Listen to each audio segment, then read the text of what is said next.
with sweat patches under it. He got to explain to his child that Diddy sent his mother to him to make money off of him. And the child support money, she got to split that with Diddy 50-50, because he the one that set her up with the assignment. The sex work, to go get 50. And she did it. She messed around and had a baby with this man. I don't know if the condom popped, but either way, they saying that 50 Cent is upset, and he the one that been dropping all them dimes on Diddy. He the reason why the investigation is going the way that it's going. He the one that's putting them people up on game. Because when he found out that she was sex working for Diddy, he had to know how bad he was being played. Now he broken, he devastated. He would have never thought that he would end up in a situation like this, especially when he made that song PIMP. Then he got trumped by Diddy when Trump was in office. He ain't never gonna be right, man. Let's get into this real quick. Let's do this, y'all. Look at this. The grand jury digging for dirt in Miami. A new subpoena been issued. When 50 was playing peekaboo with her booty on the beach. When he was in love and mesmerized by this slut. Diddy was in a hotel waiting for him or waiting for her to send that cash app as soon as 50 got done giving her the money. And he too young to be tricking and simping like this. This is embarrassing, man. He looked just like that dude that was with Russell Simmons' daughter on the beach. He was taking pictures of her non-ass the same way 50 was taking pictures of this chick. And you already know that Russell Simmons' daughter was being trafficked by her mother in order to make ends meet from this billionaire.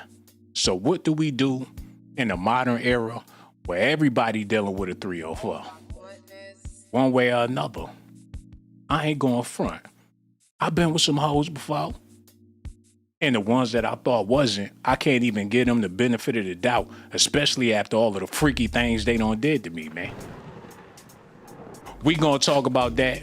Y'all need to do me a favor, hit that like button, subscribe to the channel. Yo, Reg, get them phone lines open, bruh. Can y'all hear me out there? What's going on? Yo, let me get this all set up right, because we got to make sure this is all good. And if y'all can hear me, let me know. Let me see what's going on in the chat. Yo, y'all leave them comments so I could give y'all a shout out real quick. Without further ado, let's get into this news, man. Let's go ahead. Let's get into it. Cut that off. Let's get this right. Let's go. Being Sean Diddy. 50 Cent's ex, Daphne Joy, is facing accusations of being Sean Diddy Combs' alleged sex worker in a new lawsuit. Daphne was named in Rodney Jones, aka Little Rod's $30 million case against his former employer, Diddy. Page 6 got a hold of court documents claiming the OnlyFans model was a sex worker involved in the rapper's alleged sex trafficking ring. She was reportedly one of 3 women he bragged about paying a monthly stipend for their sex work. Daphne dated 50 Cent for a year in 2011 and they... Hold on, they say he bragged about paying her monthly? So he was up on the fact that she was a sex worker. Hold up. Court documents claiming the OnlyFans model was a sex worker involved in the rapper's alleged sex trafficking ring. She was reportedly one of 3 women he bragged about paying a monthly stipend for their sex work. Daphne dated 50 Cent for a year in 2011 and they welcomed a son in September of 2012 before they split. If he not talking to his other son, how he gonna have a relationship with this one? We know 50's track record when it comes to his kids. He will cut you off with no problem. So seeing what's going on here and how his baby mother is a sex worker, his other baby mother ain't do half of this stuff. His other baby mama wasn't half as bad. But this one right here, not only do she take the cake, but she make the cake and split it with Diddy. And 50 been paying for a long time. He's still paying. He done went and got full custody of his child. But that ain't gonna stop the fact that he had a baby with a certified sex worker. But my question for y'all is this, man. How is it possible to traffic a grown person? I need somebody to call in and answer that question for me, please. You figure after you lost your virginity, you making decisions with your own body. Oh my goodness. Especially when you grown. You know what you want and what you don't want. So how is it possible? They trying to put Diddy in jail for some grown ass people making money and paying bills using their own bodies. That's their own choice. But somehow, some way, he's so deep in the sauce to where they trying to see exactly what happened in Miami. They digging right now. The federal authorities investigating Diddy to possibly get a criminal indictment against the music mogul are chugging along, issuing a new grand jury subpoena related to a hotel in Florida. That same hotel that they was at when he was out there taking them pictures on the beach when they first started dealing with each other. While he taking pictures of her, people on Diddy's staff taking pictures of him. Y'all ever wonder who in the hell was taking these pictures of them? It wasn't him, he the one holding the camera. It would be impossible for him to take pictures of her anyway. And she got another one doing the same thing at the same beach with the same activities. They was paying her for her sex work. She's amazing. But this man didn't have a baby with her, and 50 Cent did. And when it all hit the fan, he had to make up in his mind, how was he gonna get some justice for his son? This little man deserves to know. And I hate to be speaking on his kids, but the truth of the matter, how he was conceived, got Diddy written all over it. He might be a bad boy. Now get that little boy off the screen, man, because I don't play about people's kids. Okay, let's get into this real quick. Y'all need to listen at this. Yo, Reg, run that back. Okay, here we go. Sean Diddy Combs tonight fighting to dismiss a lawsuit that was filed against him by a former employee, saying that lawsuit is an attempt to use salacious allegations to pressure Diddy into a settlement. That lawsuit filed in February alleges that Combs sexually harassed, drugged, and threatened music producer Rodney Lil Rod Jones, who worked for Combs from September 2022 to November 2023. In a statement, a lawyer for Combs says the lawsuit is, quote, pure fiction, a shameless attempt to create media hype and extract a quick settlement. Chloe Malas is joining us now. Chloe, walk us through this. We know one of the complaints in today's filing is that the allegations in the Lil Rod suit are vague. What else do we know? Hey there, Christine. Sean Diddy Combs' legal team filing this, multi-page motion to dismiss. And now this is the fifth motion to dismiss against civil cases over the last couple months.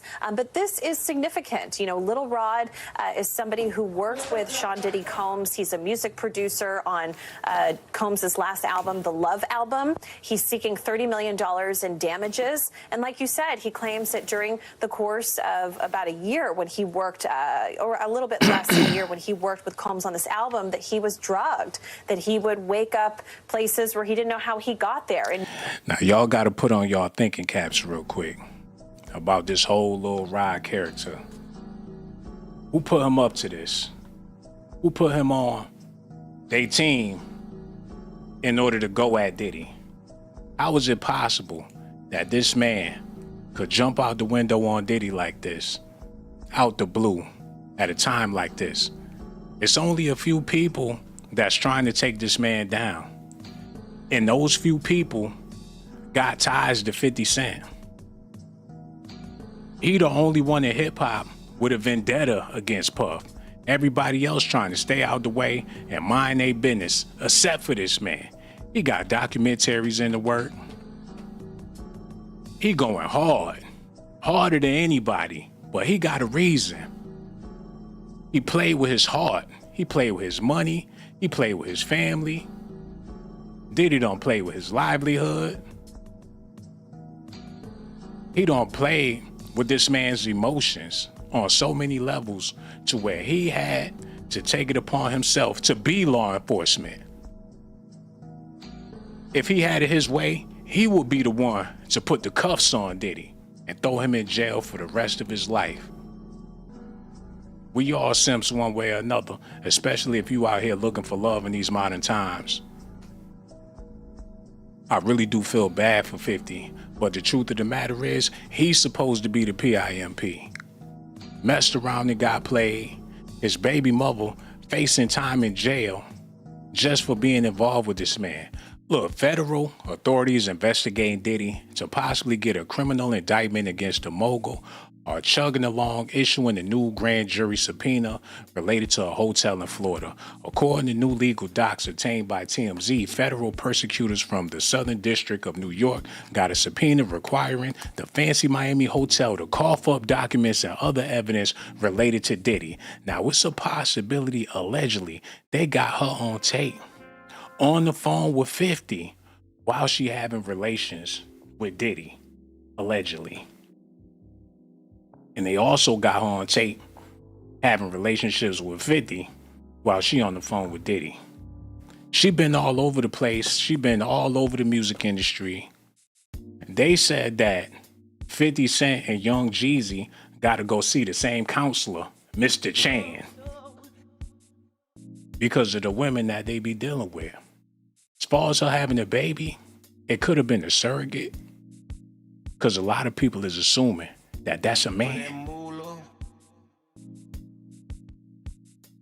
Diddy and his ex are both named in the subpoena.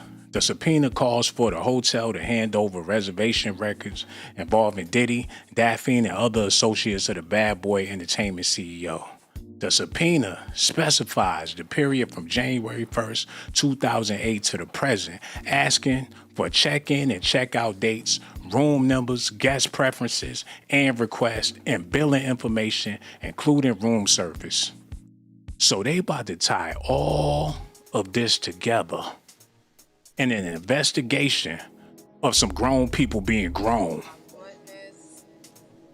That's what I don't understand about this. If you an adult, you paying your own bills, you got your own money, you doing your own thing, you could do whatever you want to do.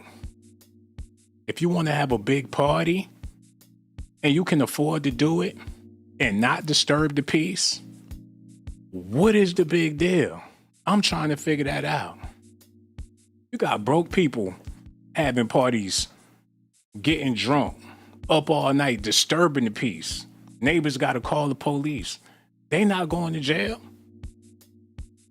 So how is this possible, man? To where everybody over 40 is getting in trouble for being grown. Help me understand, y'all. Look at this. Federal prosecutors along also requested email and mailing addresses and phone numbers along with forms of payment such as cash and credit cards. I know I sound like a broken record, but come on, y'all. How you spend your money is your own personal business. This is an invasion of privacy. They want everything this man got. And it ain't got nothing to do with no sex. She a OnlyFans model, for crying out loud. If that ain't sex trafficking, I don't know what is. And anybody could sign up and join. Somebody help me understand, man. How is it possible for another grown person to make another grown person do something that they don't want to do? You can't even ask nobody to give you a ride. And if you do, they got the option to tell your ass no.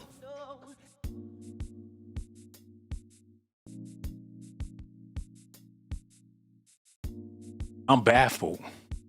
But seeing how the system work and how the entertainment industry work and how these people been living the life for a long time, and you figure they will all get away and walk off into the sunset and live happily ever after with their millions, and when they die, they could give their money to their kids.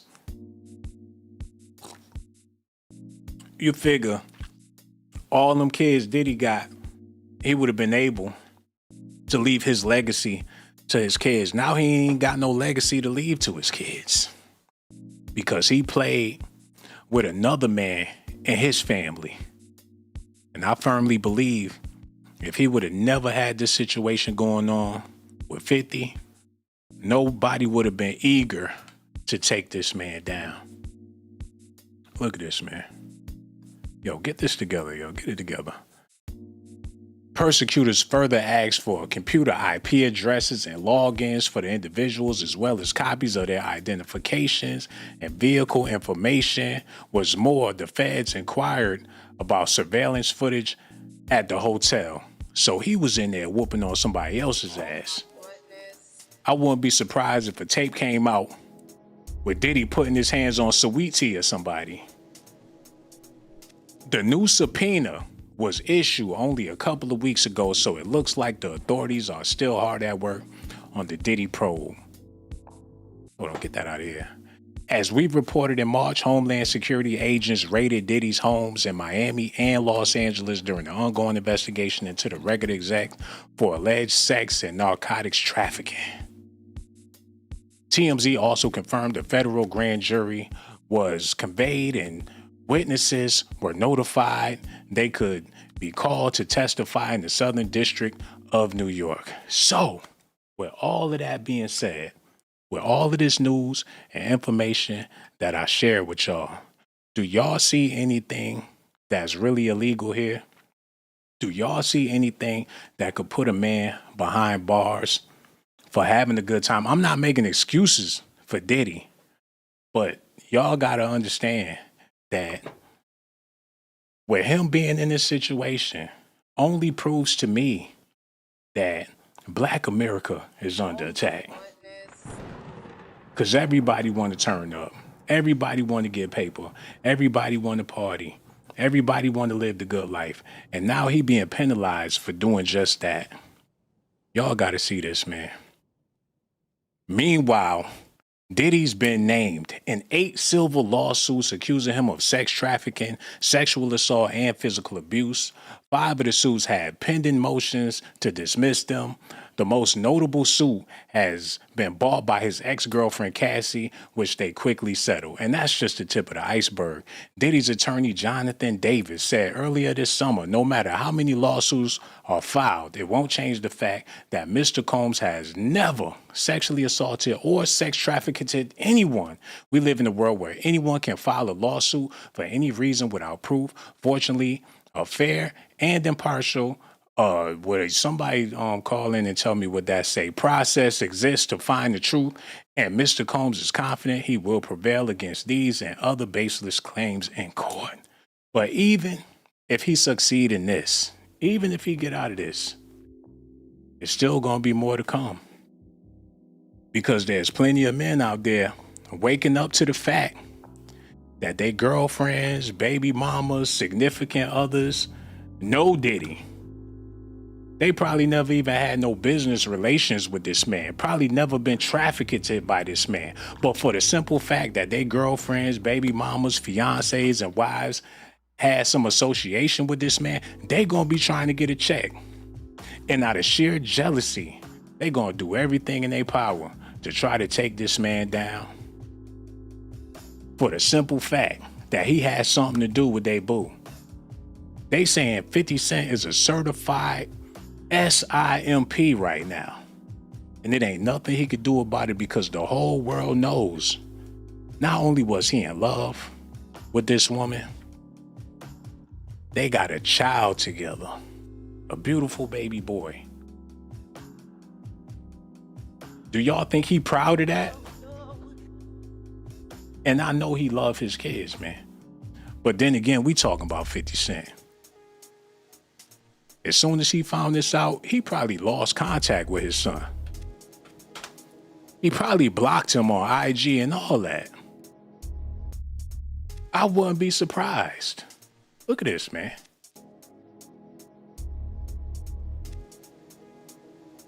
He will dismiss your ass in a minute. He's still beefing with his son.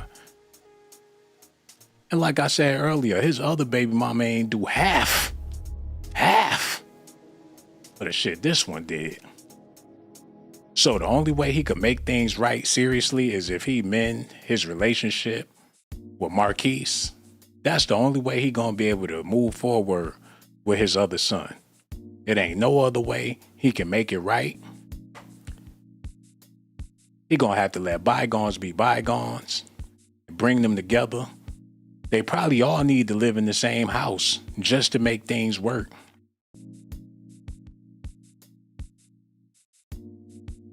I could see it now. In the future, they might have to team up to take this man down. All he needs to do is work on his ninjutsu.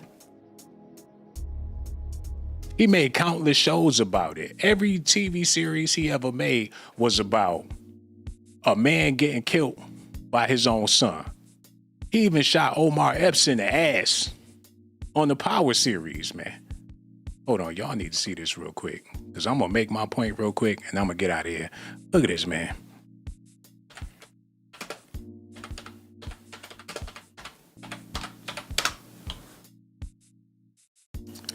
Y'all seen it just like I seen it. Countless and countless episodes of men killing their sons and sons killing their fathers. The whole universe is about this. That's where he get his inspiration, his creativity. It's on his mind all the time. He even got killed by some young dude that he took under his wing. Somebody that looked at him as a father figure. So just imagine when his son get older, what type of dynamic they gonna have, especially with his mother sex trafficking for Diddy and all. It's gonna be just like this. He gonna get at his pops. He gonna get at his pops.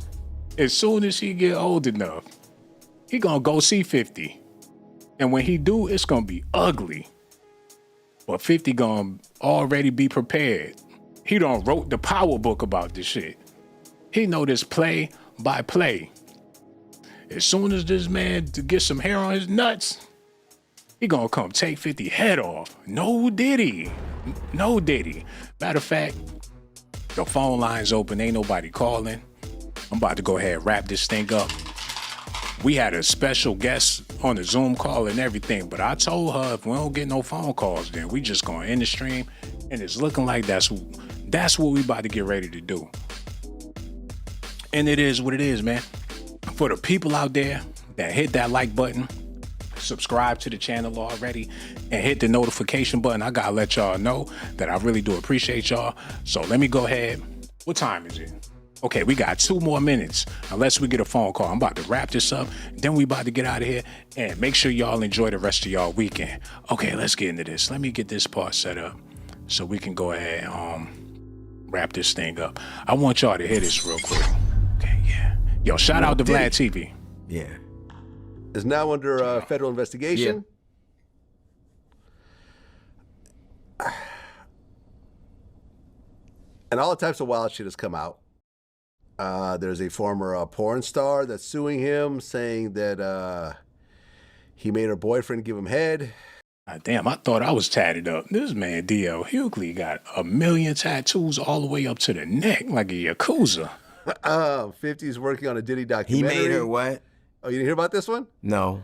A female porn star is suing Diddy, saying that he forced her boyfriend to give him head. Why is he not suing Diddy? Yeah, I know, right? Is his mouth full? Like what?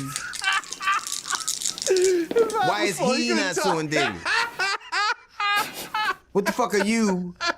First off, I have no doubt that some of these things, as alleged, are true. Well, we saw the video, right? Because since last time, the Intercontinental Cassie video came out. Right.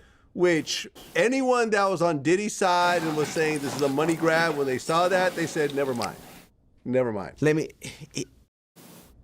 I never liked him. Have you met him before? Never did. I never met him. I met him a bunch of times, but I never liked him. Why? I just didn't. It felt like when I see those things, I never was shocked about it. I never, like, it just, I could sense a thing. Like, I don't know what it was. But I will say that all those people who are now coming out and talk about these monstrous things he did, are only saying it now when but they were fine with it when they were benefiting from it. And their silence benefited them from it. If you are now telling us all these things you witnessed, then now you want to witness, you're an accomplice. And I think it's weird that a dude, like, you would think that a dude who'd been in that many videos would know when a new one was coming out. Like, you think. Well, he bought that video for $50,000. Yeah. Well, but you know how this works.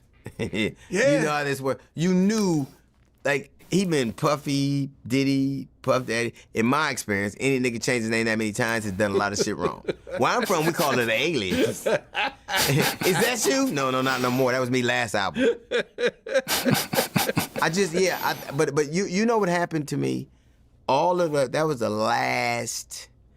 Everybody in the 90s had been the product of the 70s and 80s and all that wild shit that was going on then. So that was the last vestige of those people who just got to do it.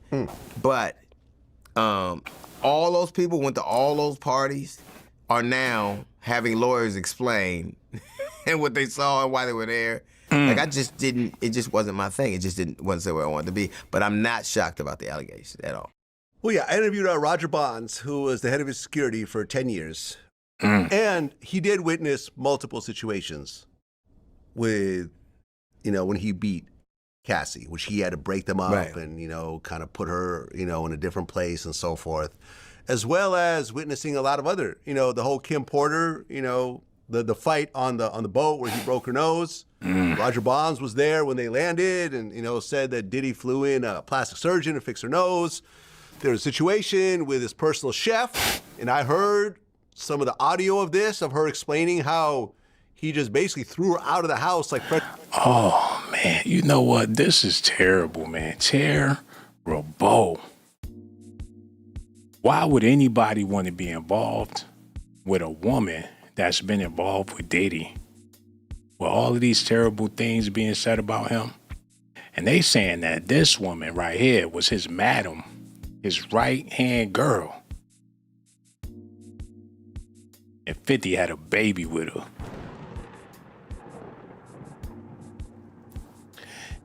And that's not to say nothing bad about the child, but damn, it is what it is, man.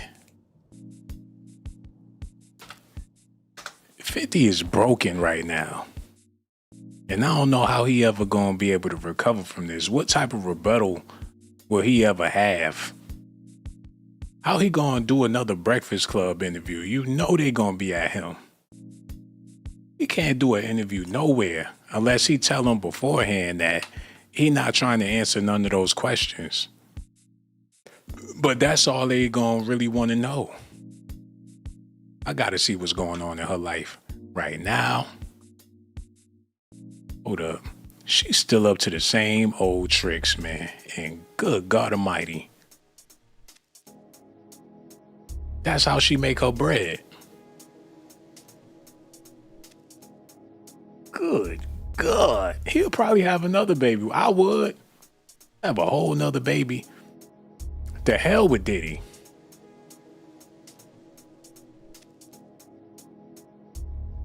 Damn.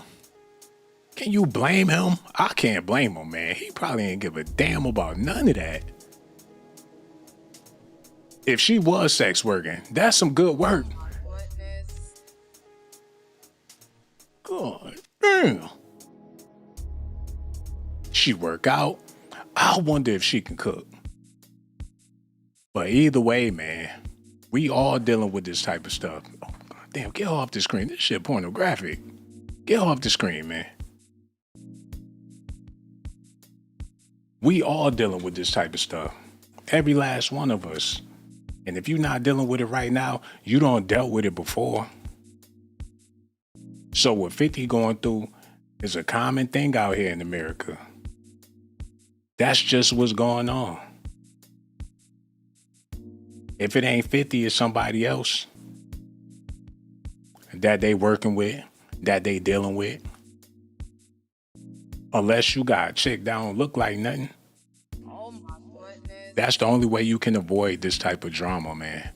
Hold on, play that. In bed with other people. And then in an amended complaint in March, Little Rod's legal team claiming that Sean Diddy Combs was actually part of a RICO enterprise. And you just read a statement from Combs's legal team saying that this is a salacious attempt with name dropping, and they just really go hard, denying all of the accusations again that Diddy had previously denied. And they're fighting back against this today. And Chloe, what about this attorney, Tyrone Blackburn, who represents Little Rod? He's been on the receiving end of some criticism by a judge himself. How does that piece fit into this puzzle? So in Combs's motion to dismiss today filed by his attorneys, they make reference to Tyrone Blackburn being criticized for other cases that he had filed, and that he was even reported to the grievance committee in New York. Now, that is something that Tyrone Blackburn has repeatedly denied to NBC News, and we have actually inquired looking into this. But basically, Combs's legal team is saying that Tyrone Blackburn, that he files all sorts of lawsuits all the time without doing his homework, and that this is salacious, and that this is basically a money grab. And He'll file a lawsuit, don't know what the fuck is going on. Like, Diddy? Cool. We'll get to that other part later. See, I'm going to go ahead and file a lawsuit and call you in the morning once I get all the paperwork processed. Then we're going to figure out what the hell is going on, man. He wanted to get that lawsuit in there first before Monday morning. That way, it'll be processed in time for him to figure the shit out. He not even going to take your call or reply to your messages if you ain't talking about an A-lister. Your ass fell at the Home Depot. Take that up with the lumberman. He wants somebody direct. He ain't trying to figure out who the CEO of the cream factory is. He trying to get straight to that bread. And everybody trying to get a piece. And that's how I know he gonna walk away free. But in the meantime, they just try and milk him for whatever he's worth. Hold on, look at this, y'all. Did Puffy threaten you at one point? He said some off-the-wall shit at his house. That was a threat, but it wasn't like a threat that I thought at the time, like he's going to carry out and do something. He just basically, he had a little too much to drink, and I think I was taking a picture in his house, and I said, you want to get in the picture? And he walked up and he just said, don't try no funny shit with me because I'm not that nigga. It'll be a problem. So it was a threat, but it wasn't like he was going to kill me. But I thought, Was he naked or something when he took the picture and Diddy wasn't feeling that he was in his house? Why would he say that to him if he was just taking the picture? Probably was in there butt-ass nigga taking selfies in Diddy's house.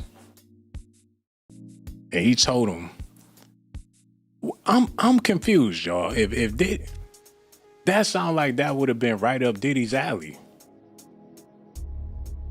I thought he was all about this. Somebody lying, man. Somebody is lying. Because if Diddy wasn't trying to get in the picture or get close to this man in his house, he must not be on that time all the time like they making it seem he is. They make it seem like Diddy always on go and he don't never stop. Okay, run that back a little bit. Shout out to Vlad TV. A little too much to drink, and I think I was taking a picture in his house, and I said, you want to get in the picture? And he walked up and he just said, don't try no funny shit with me because I'm not that nigga. It'll be a problem. So it was a threat, but it wasn't like he was going to kill me. But I thought maybe he just had too much to drink. And I'm like, what are you talking about? You want to get in the photo or you don't want to get in the photo? And he ended up getting in the photo. And then what funny shit was he referring to? People have this idea about me that I'm lurking in bushes to find the tea to go and tell what you're doing. And, I think that he probably had other things going on around him, clearly, that he didn't want anybody to know about. And I'm in his home, and, he's welcomed me into the family at Revolt. And I think that was his way of kind of like level setting with me. Don't report on him or don't just. What I got from him was like, oh, hell no, man. Wait a minute. You mean to tell, wasn't Joe Budden at his house too? Hold on, y'all. I gotta do this investigate. I gotta do this research real quick. Y'all bear with me while I get this together, because I gotta connect these dots. This shit getting strange. Hold on, no, turn that beat off. Yeah, leave that beat on. Look, Joe. Button. Diddy. Remote. Oh no, Joe. No, Joe. No. Oh no. He did a deal with Diddy.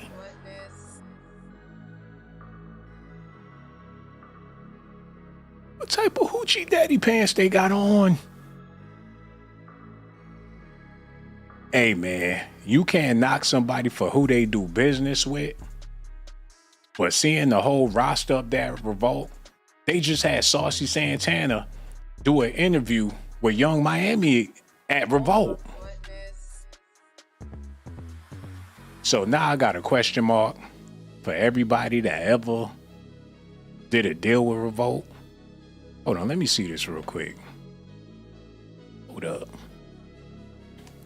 Jason V.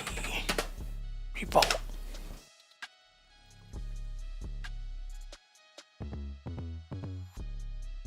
He did the same type of deal. What y'all think about this, man? Y'all tell me. Do y'all think something strange about this? Is there favoritism amongst certain people when it come to Diddy? In order to do a deal with him, you got to be on some funny time. Yo, I ain't know homie used to be fat. What the hell? He look like the dude from Sin City. I ain't know he used to be fat. Well, good for him, he lost all that weight. Look like the spaghetti man. The hell? Put him on a can of spaghetti sauce, just like that. I bet it'll sell out in the stores. Saucy Santana would be jealous as hell. But that's Negro here, no that. Yo, shout out to them for getting the bag or whatever the case is. Yo, hello, who this is, man? What's good? This is Wayne. What's going on, bro? Yo, we doing all right. We need you to. Did you cut that off in the back? Yep, I just Oh, did. man, we appreciate you. We appreciate you so much, bro. Man, we over here talking about 50 Cent baby mama. Yeah. She in the I heard same about lawsuit. Same lawsuit. Yeah. She could be serving time with Diddy for what she done did with all that trafficking. They looking for receipts. They checking with the hotel. They trying to see what the hell they had going on in Miami. How you feel about all this, man? Oh man, I just feel like I don't know. It's just like P. Diddy is just like a genius, man. It's like he got everybody set up. You know, he got women coming for these guys pretty much. He'll sleep with them first, it seems like. And then all of a sudden, you go and wife her up or invest your time in her. And then it's like he got you no matter what. Even with like all the sex tapes and all that with the, you know, the big people, the executives or whatever. Like, it's just, he a genius, man. He's a sick person, but he know what he doing.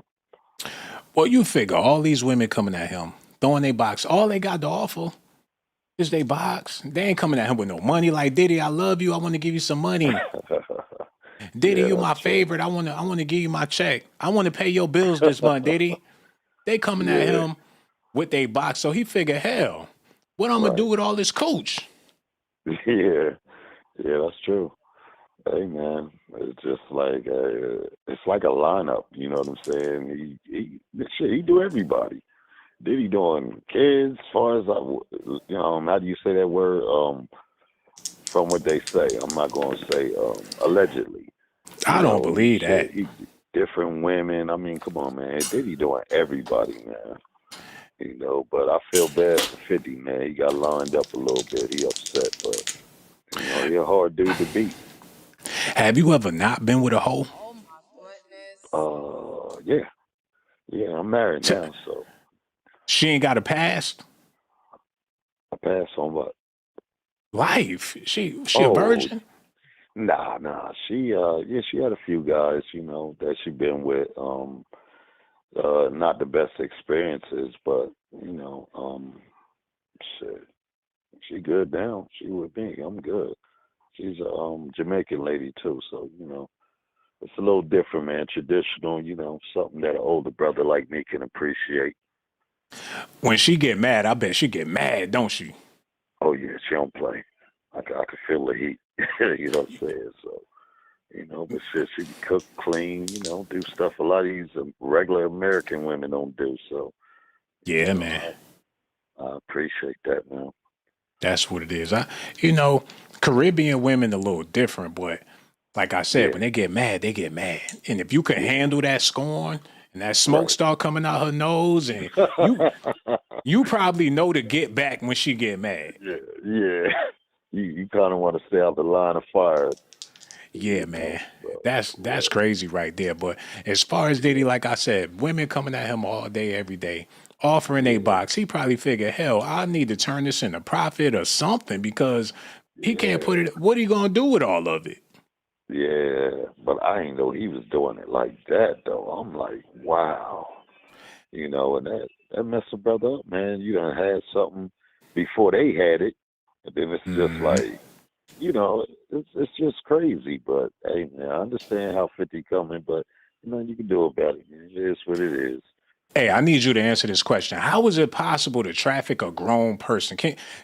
Mm. Do you think you could traffic another grown person? It's possible. They say everybody has their price, so I mean, with all that money, yeah, a lot of people they get in a line of fire. Yeah, yeah. And what you think they doing with the money when they get it? Um, I have no idea. I would hope they setting up their family and everything, you know, doing what they need to do, you know. That's what they Uh, doing, bro. They setting up their families. They paying bills. yeah, They investing. They going through school. They doing all types of stuff with that money. A lot of them would yeah, consider Diddy doing them a favor. I ain't saying yeah, it's right. I'm not trying to right. condone it or nothing like that. But grown is grown. Yeah, yeah. I mean, you never know when you're gonna get your lottery ticket. Sometime I guess people just go for it, man. You know, money You could know, be blinding. yeah, that's true. I think they mad because they can't tax it. What you think? Hmm. Yeah, yeah, I could see that. Because in You know. Vegas, you could go down there and it's legal. Oh yeah, they did say that. Is that the only state that's like that? Is it more? Or is No, that the only one? I think it's just Vegas. You go down there and they Yeah, got they call it the Sin welcome to the City. chicken ranch. The chicken Oh head shit. ranch. I never heard of that. Yeah, it Wow. goes down. It be men lined up. They go in there and Mm. get them some chickens and go back home to their wives. Wow. I never heard of that one. For real? The chicken ranch, nothing but chicken head. Damn. Cluck, cluck, cluck, cluck, cluck, cluck, cluck, cluck. And it's legal. Wow, that's crazy. I know they got places where, you know, they say you can pretty much just, you know, do your thing, what they call them, escorts or whatever, The you chicken know, and ranch. it's legal. Wow, I never heard of that The one. Hey, chicken. How nasty is that? The chicken ranch. oh man, I don't know. I You gotta look that up, see what you that get look the like. you get to pour your ranch all over them chickens Oh shit. legally. Excuse my language. That's crazy. Wow. Hey, at least it's legal. Hey, I feel like it should be legal anyway, man. To keep it real. Yeah. You know, I think so. You know, guys shouldn't be going out here doing some of the stuff they do, man. I mean, at least if it's legalized. I mean, shit, two grown people, they make an agreement. Hey, that's just my opinion. Man, it's been going on since the dawn of time. That's how some people pay their bill. That's the only way they know how to pay their bills. Right. Why you Hey, think when you go out, it be chicks out there with their asses all out? yeah, What's that yeah, all about? man. Shit. What you expect? Yeah, if I see you like that and you looking good, you know, it's like, damn, you putting it out there for me. I'm not gonna wife you, but shit, that don't mean I might not be tempted, you know. But you know, I think some guys they get it confused because, like I tell some guys at the job, I'm like, listen, some of these women only dress for a certain type of guys. That don't mean it's for you, but they Yeah. have certain guys that this is for them. I say, now you might try, you might get a sexual harassment, but see, they can do whatever they want. It's different, you know. But hey, man, If a female looking right, it's always gonna be a goofy. It's always yeah, gonna be a lame. You figure if yeah, 50 Cent wanted to cry in court that he was broke with a name like right. that, he could easily convince a juror that he ain't got no money. Hmm. 50 Cent. Yeah, I mean, Yeah. And I ain't trying to talk bad about Fifth or whatever the Yeah, case is, but his swag is not like Diddy's swag, and that's probably true. why he ended up in this situation That's in true though. the You're first right. place. Yeah, Yeah, you're right about that. he said Yeah. he was a PIMP and showed up on the red carpet with Vivica A. Fox. Oh my God. Man, she about 60 years old, trying to get a husband now. Now hit the wall. She was a sugar mama back then. Yeah, a fine ass, but that's their problem because they use them looks and stuff, and then after they done played all the good guys out, now they want to turn around and get a good man, or not even a good man, just a man that they think maybe they can control or whatever. Hey, you ass out, man. Shit, it's over. That's your problem.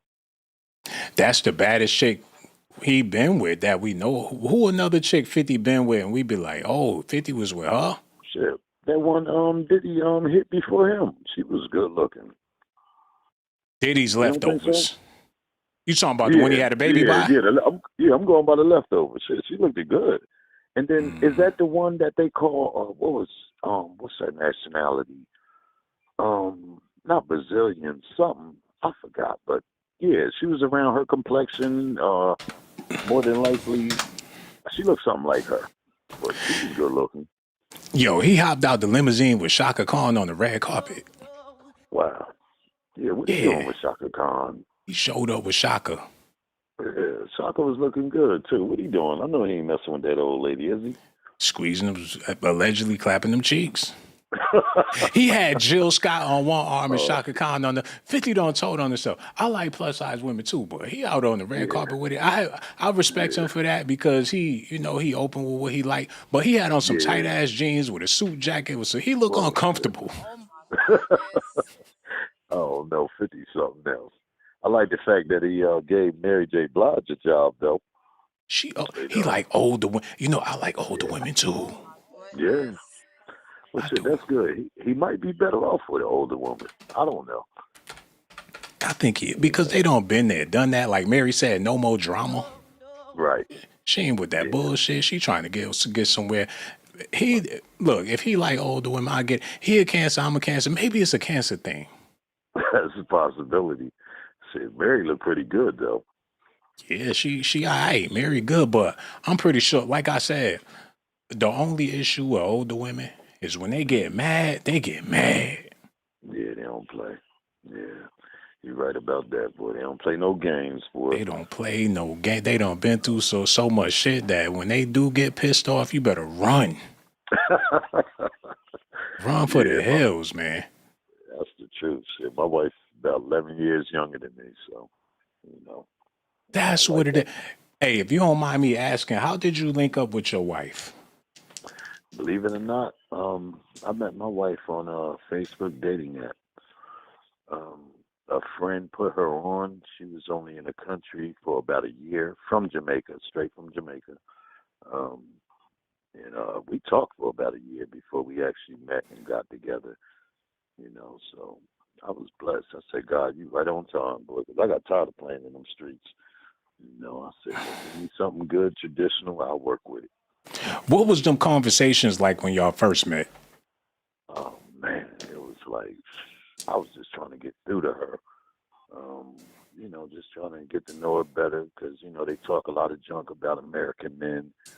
Um, and I was just trying to show I was different, man. It was just a lot of, I don't know, if I'm going to give you a chance and, all this stuff. She's been through this and that. And I'm like, I'm not him, get to know her brother, but she What wasn't was that it? crazy. What was it that made you so adamant about it? What made you say, I gotta have this chick? What made you so Well, resilient to where you just stayed consistent with this one? yeah, she wasn't easy to get. She Mhm. wasn't that easy to get. Now, mind you, we still talking on the phone before we even met, at least a year. But Mhm. I was still doing my thing, messing around doing, I had my needs while I was talking to her. But at the Right. end of the day, when things fell apart, with the last one I was with, she was right on time.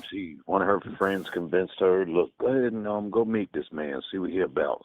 One of her good Jamaican friends, and she finally came, met me. After that, man, we stayed together, man. From there, You know. So you was dealing with her when you already had a chick. You had somebody on the side you was talking to for a whole year. No, I was talking to different women before I actually got with her. You know what I'm saying? And she knew that too. She kind of knew I was messing around. I didn't tell her, but she kind of knew because she gave me a whole year. She gave me a runaround before I could even meet her. You know, but I respected it. At the end of the day, I wasn't counting on this relationship, but it came right on time. Like after I finished the last lady from Philadelphia, it was like, damn.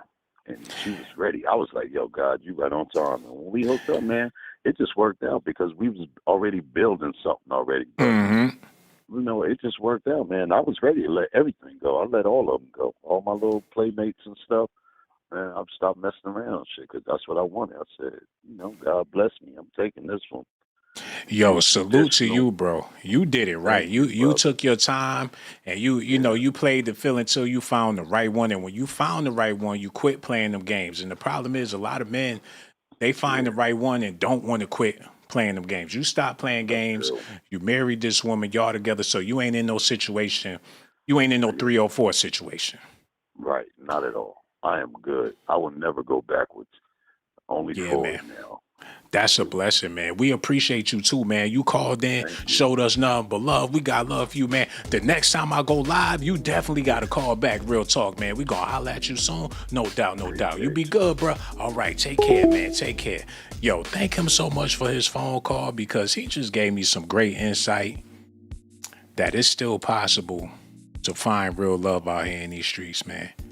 Because you see stuff like this in the news with 50 Cent going through, and you figure, hell, we all doomed. And you a lame, you a simp, if you out here looking for love in these modern times. I was convinced that love no longer really exists like that, but after his phone call, he really made me change the narrative of this video. It's still real love out there, but you're gonna have to go to Jamaica to find it, man. You're gonna have to leave the country. You're gonna have to be a passport bro. Or you're gonna have to deal with somebody until they get to America. On Facebook dating. Can you put Dubai in the search engine? Somebody let me know how that works. Can you put the Caribbean in the search engine? On the dating app? Can you date people in Nigeria and all that shit? On the app? Because that's what men out here doing. They looking to get away from American women. And why is that? 50 Cent, baby mama ain't American. She's still a damn 305. Working for Diddy. I hear passport bros getting set up, beat up, raped, and robbed when they leave the country. They think shit sweet in Brazil. They be up in them villas and don't never leave the villa. So that's not always safe. Okay, let's move on. Yo, them phone lines still open. Y'all can feel free to call if that's what y'all want to do. But until then, we got to get back into this news. I want to finish listening to what Jason Lee had to say about his experience with Diddy because it's looking like a lot of them dudes that was working at Revolt, y'all ain't calling the hell with y'all. I'm about to go get my food. Y'all wait a minute, man. Wait 1 minute. Let me go get my food.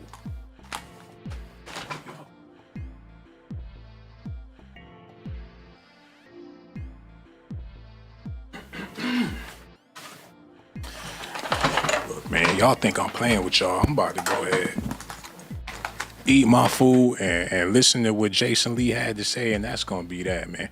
Yo, go ahead. All right, let's get this. Don't report on him or do to him what I do to other people or whatever he may have heard to other people. So that was his way of letting me know.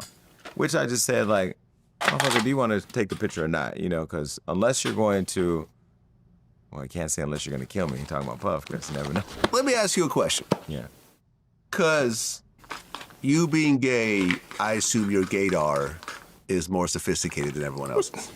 I mean, listen, we don't even want to go down the trail of human sexuality with me because I think very differently than a lot of people. Okay.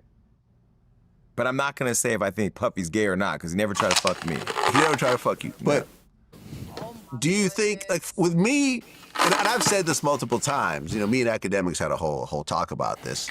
We both feel that if Puffy just came out and said, hey, I'm a bisexual man, this is who I am, all the no Diddy stuff would go away and people would just accept him from who he is. In 2024, I almost feel like you get elevated when you come out as gay. Like, show me one person who came out as gay that people bashed him. I can't think of anybody. You know, I don't have a tracking system for who's coming out, so I really don't know. I don't even know who's in or out. If I see somebody that's attractive, I don't care if they're in or out or under or above. If they're attractive, I'm gonna pop my shit. They can say I'm not gay or I'm not gay right now or I'm not interested. I'll back off and I'll move on to the next person. Have you hollered at straight men and they're like, hey, bro, I'm not. Of course. I can tell you this one time. My ex has been straight. Okay. What the hell is they talking about right now? I'm confused. What's going on with Vlad? Hey, but then again, this is real life, man. This is what's happening out here. Men so fed up with the women out there to where they just said, fuck them. Look what happened to 50, man. If he was with Jason Lee, it probably wouldn't have went down like that. But then again, it probably would have. Who knows if Puff was trafficking this man or not? Do y'all think he ever been trafficked before? It's a possibility, Now, man. or I'm not interested. I'll back off and I'll move on to the next person. Have you hollered at straight men and they're like, hey, bro, I'm not. Of course. I can tell you this one time. My ex has been straight. Okay. They're still straight. I remember this one time in Israel. My first trip in Israel. It was a group of us. It was all like kids who just graduated from college, and me and like this one girl were like dancing and doing our thing. I was dancing with a bunch of girls. Broke my damn This fork. Israeli dude kept staring at me. Man, come on, man. He Done broke my damn fork. Look at this shit. Look. Y'all listen at this while I go get another fork. Wait a minute. Go ahead, walked up to me, said something in Hebrew, and started to bite on my shirt. This was, I said, okay, I'm done here.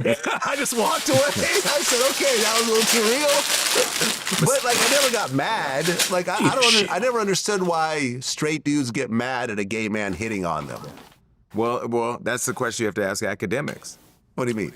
I mean, didn't he have the whole blow up with Saucy Santana where he got mad because Saucy said something to him that made him feel some type of way, and then no, it was a little more sophisticated than that.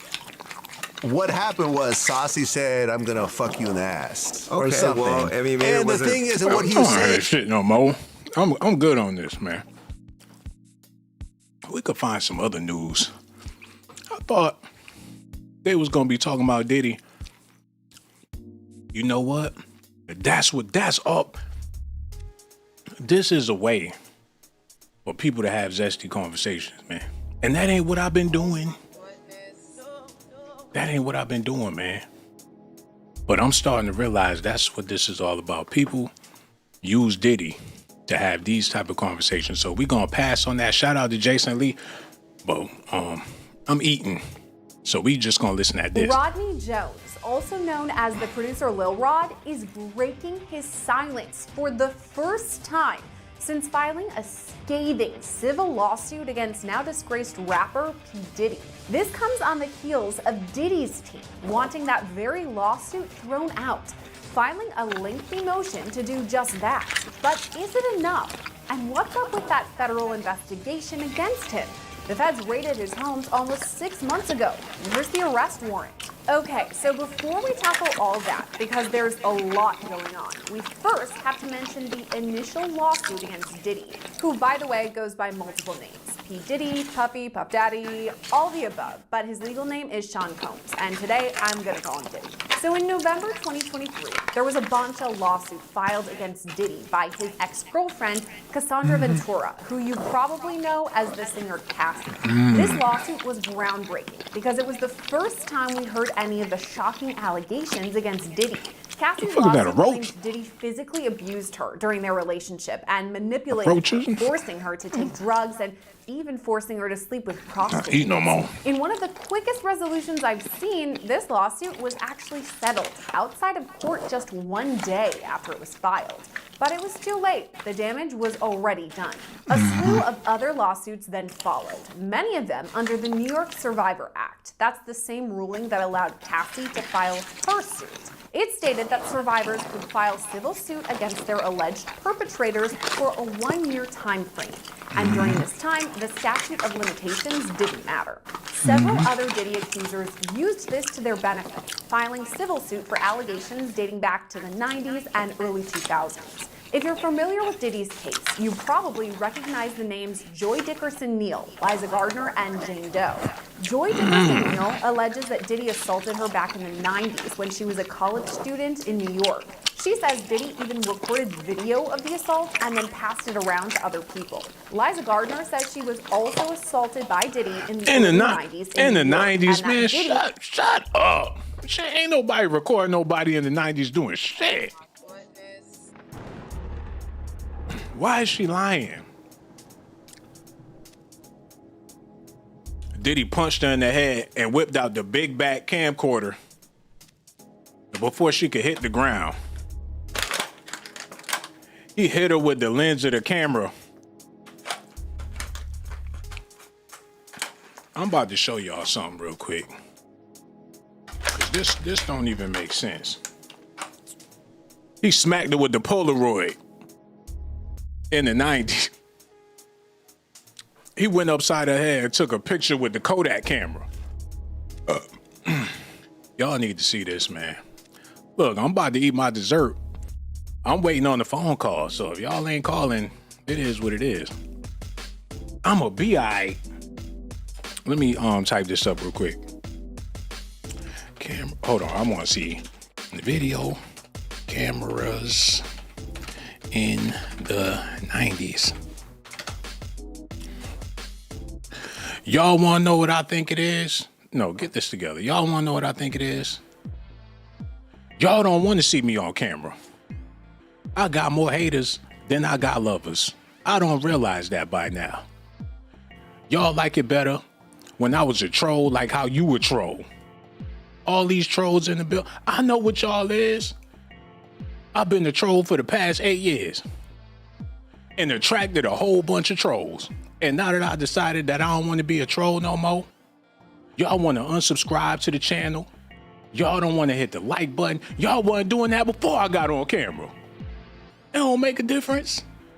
Y'all just mad because you ain't got the balls. That's all right. Y'all could keep on being haters, man. I'm used to the hate. I was built for the hate. You can hate me now, but I can't stop now.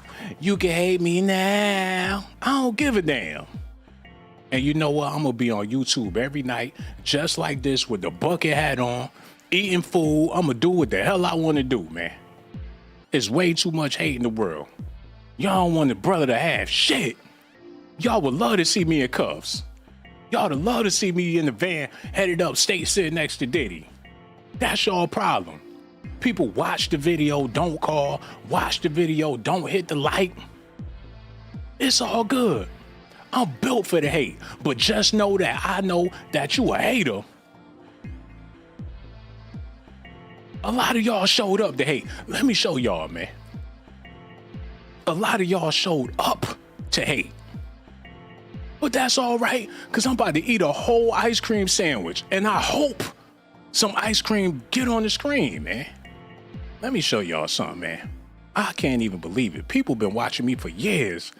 Ain't never pick up the phone and call a brother. It be people that I see in the chat and don't even they don't show a brother. People showed up to hate. People talking about what I'm eating, but your weak ass too scared to call. Don't worry about what I'm eating. You got a number, you could call and ask me what I'm eating, but your ass, I'm over it, man. I am over it. It is what it is. Y'all could sit there with your thumb in your ass and fall off the roof of your house for all I give a damn. I'm gonna keep on doing my damn show, man. Let's get back into this and get them haters off the screen. Okay, where was we? We talked about D.L. Hughley. I ain't going back to that. Okay, we're gonna watch this for a Later little bit. choked her to the point that she lost consciousness. As for Jane Doe, she says Diddy assaulted her when she was just 17 years old back in 2003. She says he flew her out to a recording studio in New York before sexually assaulting her. Jane Doe even includes some pictures in her lawsuit proving that she was in fact at Diddy's studio. These lawsuits all made some major news. You know what's crazy, man? Black people been talking about this stuff for years. But when them other people get a hold of it, that's when it go viral. That's when people really give a damn.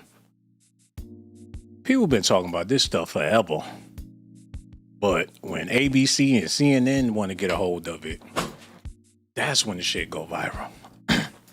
And I believe the only reason why they messing with Diddy is because it really ain't no other news out there. I've been talking about Diddy for 2 years straight. And honestly, it hasn't been anything else worth talking about for real as far as hip hop and celebrity news. And if there is something, please let me know. Because there's not a whole lot of artists out there with substance. Look at this, man. Cardi B and Offset reunited, and it feels so good. Who gives a fuck? But when you think about it, damn, they all they got, man. They all they got. They in love, they got kids, whatever. I can't stomach this entertainment industry no more. Yo, shout out to Cardi B and her kids. People ain't putting out no music that's worth listening to. How the hell they entertainers when they not even entertaining like that? And for the people that is entertained by these entertainers, a lot of times they doing, I ain't gonna say they doing bad, but they should be listening to Cardi B, man. How the fuck is this news? Because they had a birthday party?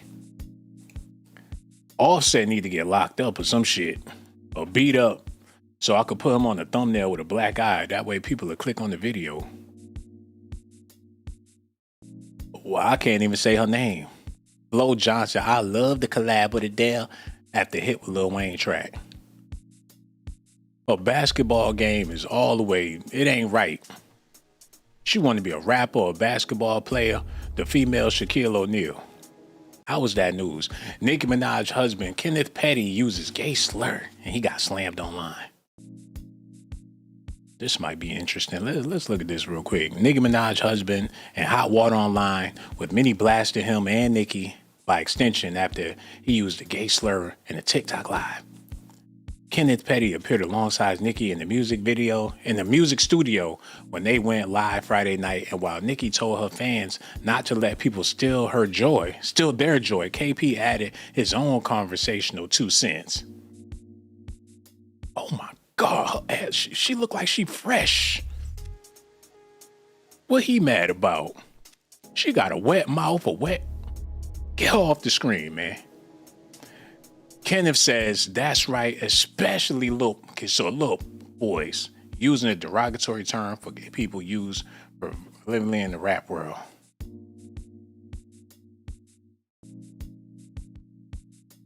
Okay, as you can imagine, people aren't happy with Kenneth online, and many of them are pissed at Nicki too, because she didn't correct her man in the clip.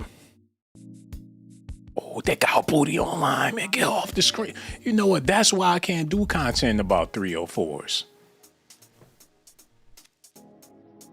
If I try to do a video about Nicki Minaj, I'm going to get demonetized because her ass going to be on the screen. Look at this, man. Tons of fans are pointing out Nicki has a large LGBTQ fan base, but she didn't stand up for them when Kenneth used the term. And this got many saying she doesn't really care about her barbs. The couple married in 2019. Well, what y'all want her to do, man? Like, don't say that. Like, what I say, baby? If she willing to be with him, even though he a sex offender, him using the F-bomb is the last thing on her mind. And him using the F-bomb should be the last thing on y'all mind. How y'all gonna still be barbs when her husband a whole sex offender? That's a double standard. And that's like saying, the hell with them kids, we more important. So you gonna put yourself before some kids because you're a part of the community? Now that's selfish. But that's Negro here nor there. And a lot of this news can get you canceled just for even reporting on this stuff. So you got to walk on eggshells with this stuff. I'm about to take y'all down memory lane real quick so y'all can get an understanding of what I've been going through with this whole YouTube thing. It's been a bitch, man. You got to not be creative in order to really get this thing popping like that. I'm going to show y'all what I'm talking about. Matter of fact, I ain't even going to do that. I'm not even going to take y'all down memory lane because I know the world is very, very sensitive nowadays, and you got to be careful what come out your mouth, especially when you a black male, because people looking to cancel your ass any second. I wonder how many people unsubscribe from the channel just because I said something that they probably don't like. It's crazy. How long I been on here? Okay, over an hour. I'm about to go ahead and wrap this thing up real quick. But before I do, I want to finish listening to what D.L. Hughley had to say. Hold on, run that back. Okay, here we go. You know, when he beat Cassie, which he had to break them up Right. and, you know, kind of put her, you know, in a different place and so forth, as well as witnessing a lot of other, you know, the whole Kim Porter, you know, the fight on the boat where he broke her nose. Roger Bonds was there when they landed and, you know, said that Diddy flew in a plastic surgeon to fix her nose. There was a situation with his personal chef, and I heard some of the audio of this, of her explaining how he just basically threw her out of the house like Fresh Prince of Bel-Air because he got mad at her. You know, beat his assistant, beat one of Cassie's friends, and Cassie didn't support her friend, and that's why the friendship kind of fell apart. You saw it over and over and over again. I know people that have worked for him that have seen all types of inappropriate situations where he would walk by and like slap one of the female employees in the ass, and the employee was married, and everyone knew the husband. You know, the husband and Diddy knew each other. Like it was a bunch of crazy shit. That's dirty. Dirty. Really had been going on for a very long time. I ain't trusted that nigga since he came up with Pizza Rock. Anybody that come up with peaches and vodka is up to the like. What does Peach the Rock have to do with You know, who comes up with that? You got peaches and vodka? This nigga's up to something. I remember when like allegations of drug and like I love pussy as much as the next man. I just ain't I won't drug nobody to get it because I'm from the era when lies work. Remember you could lie and get like lie away to some pussy. Like Rufy ain't got shit on I love you. We got a future. Just let me put the tip in. You know what? I believe my wife for you. Right. Hey, he got a good point. You really can't get away with that no more. You can't lie your way into sex. Because if you tell somebody you love them, they automatically gonna know that it's a lie. Because there really ain't no love out here like that. It's only lust. And that's the messed up part about it. And the reason why it's only lust is because people don't leave nothing to the imagination.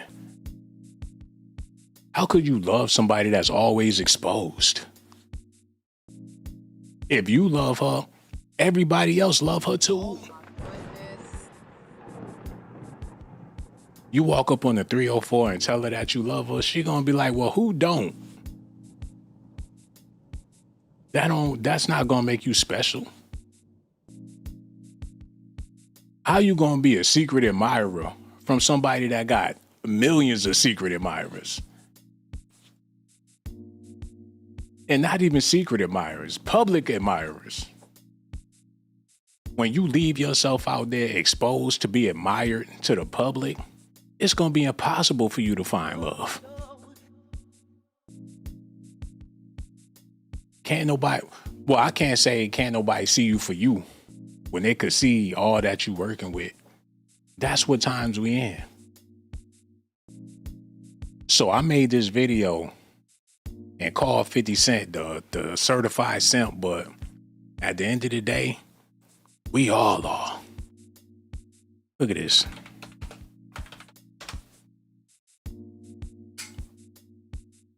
Hold on, y'all need to see this, man. And I'm gonna elaborate on this a little further before I go. He probably figured, hell, since every female is out here, not every, but all the bad ones out here sex working one way or another, he might as well get the cream of the crop. He had to know a thing or two about this woman before he got involved with her. He had to know. Hold on. Wait a minute. Jason Derulo, I'm banging 50 Cent's baby mama. So she started banging him after I always thought that she was with him before 50 Cent. So she went on a rampage after she had a baby with 50. Jason Derulo's got a new girlfriend and she's 50 Cent's baby mama. Sources close to Jason tells TMZ the singer met Daphne, a model, fashion designer, a few weeks ago when he was in the UK. The two hit it off and have been together ever since. Daphne and 50 have a 3-year-old son named Satire. It's Jason's first relationship since splitting with Jordan Sparks last year. And that was a good woman. Hold on, man. He had him a classy girl on his arm. I ain't never heard no madness about Jordan Sparks. Let me see. I spelled her name all wrong. Let me see something. Man, she's so wholesome. She seems so peaceful. She classy. You ain't never seen her out here slutting. You figure that's the one he should have married. But just because she look a certain way don't mean that she don't have issues. Hold on. Why she look like Blue Ivy? Oh my goodness. An older version. Is she related to Beyonce? Let me find out she got something to do with the noses. She look like Beyonce / Solange. She look like the whole Knowles family. What the hell? Yo, let me find out she related to Beyonce. Hold up.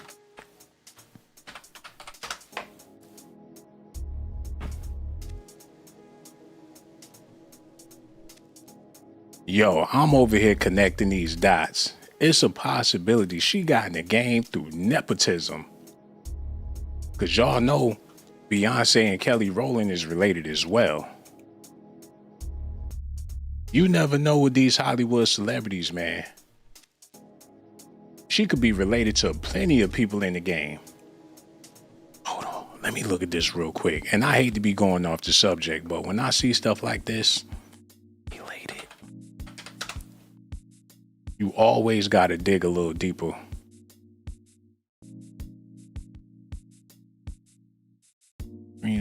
Okay, we gonna do a whole nother video about this. Matter of fact, I'm gonna do a Docs Daily about this because I'm seeing some things and some people that she related to. She got deep ties into the music industry. And that's only one person. We ain't here to talk about her. We're gonna keep it moving real quick. Let me see. Hold up. Oh, shit. 50 Cent and Rick Ross feud continues to simmer. Rick Ross hit back at 50 Cent for calling him out. 50 Cent and Rick Ross have an ongoing feud, and the latter is responding to the former over his latest dig at him. It came on the $1 Million Worth of Game podcast when the In the Club rapper took a pot shot at Rose, saying nothing else works for him outside of mentioning me when things get bad. Hold on, y'all. I gotta see this. Y'all stay tuned. Hold up.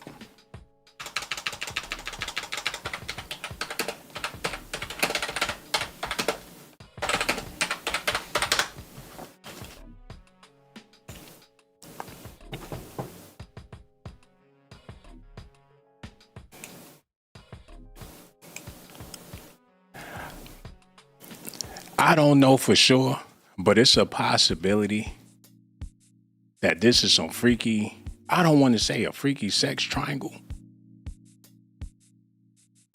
But why is 50 so mixed up in everything that Puff got going on? He mixed up with everybody and his entourage, from Steve Stout to Rick Ross. It's like he's attached to this man. His baby mother, a sex worker for Diddy. What is going on here? Why is they linked together so tough? Look at this. Decent.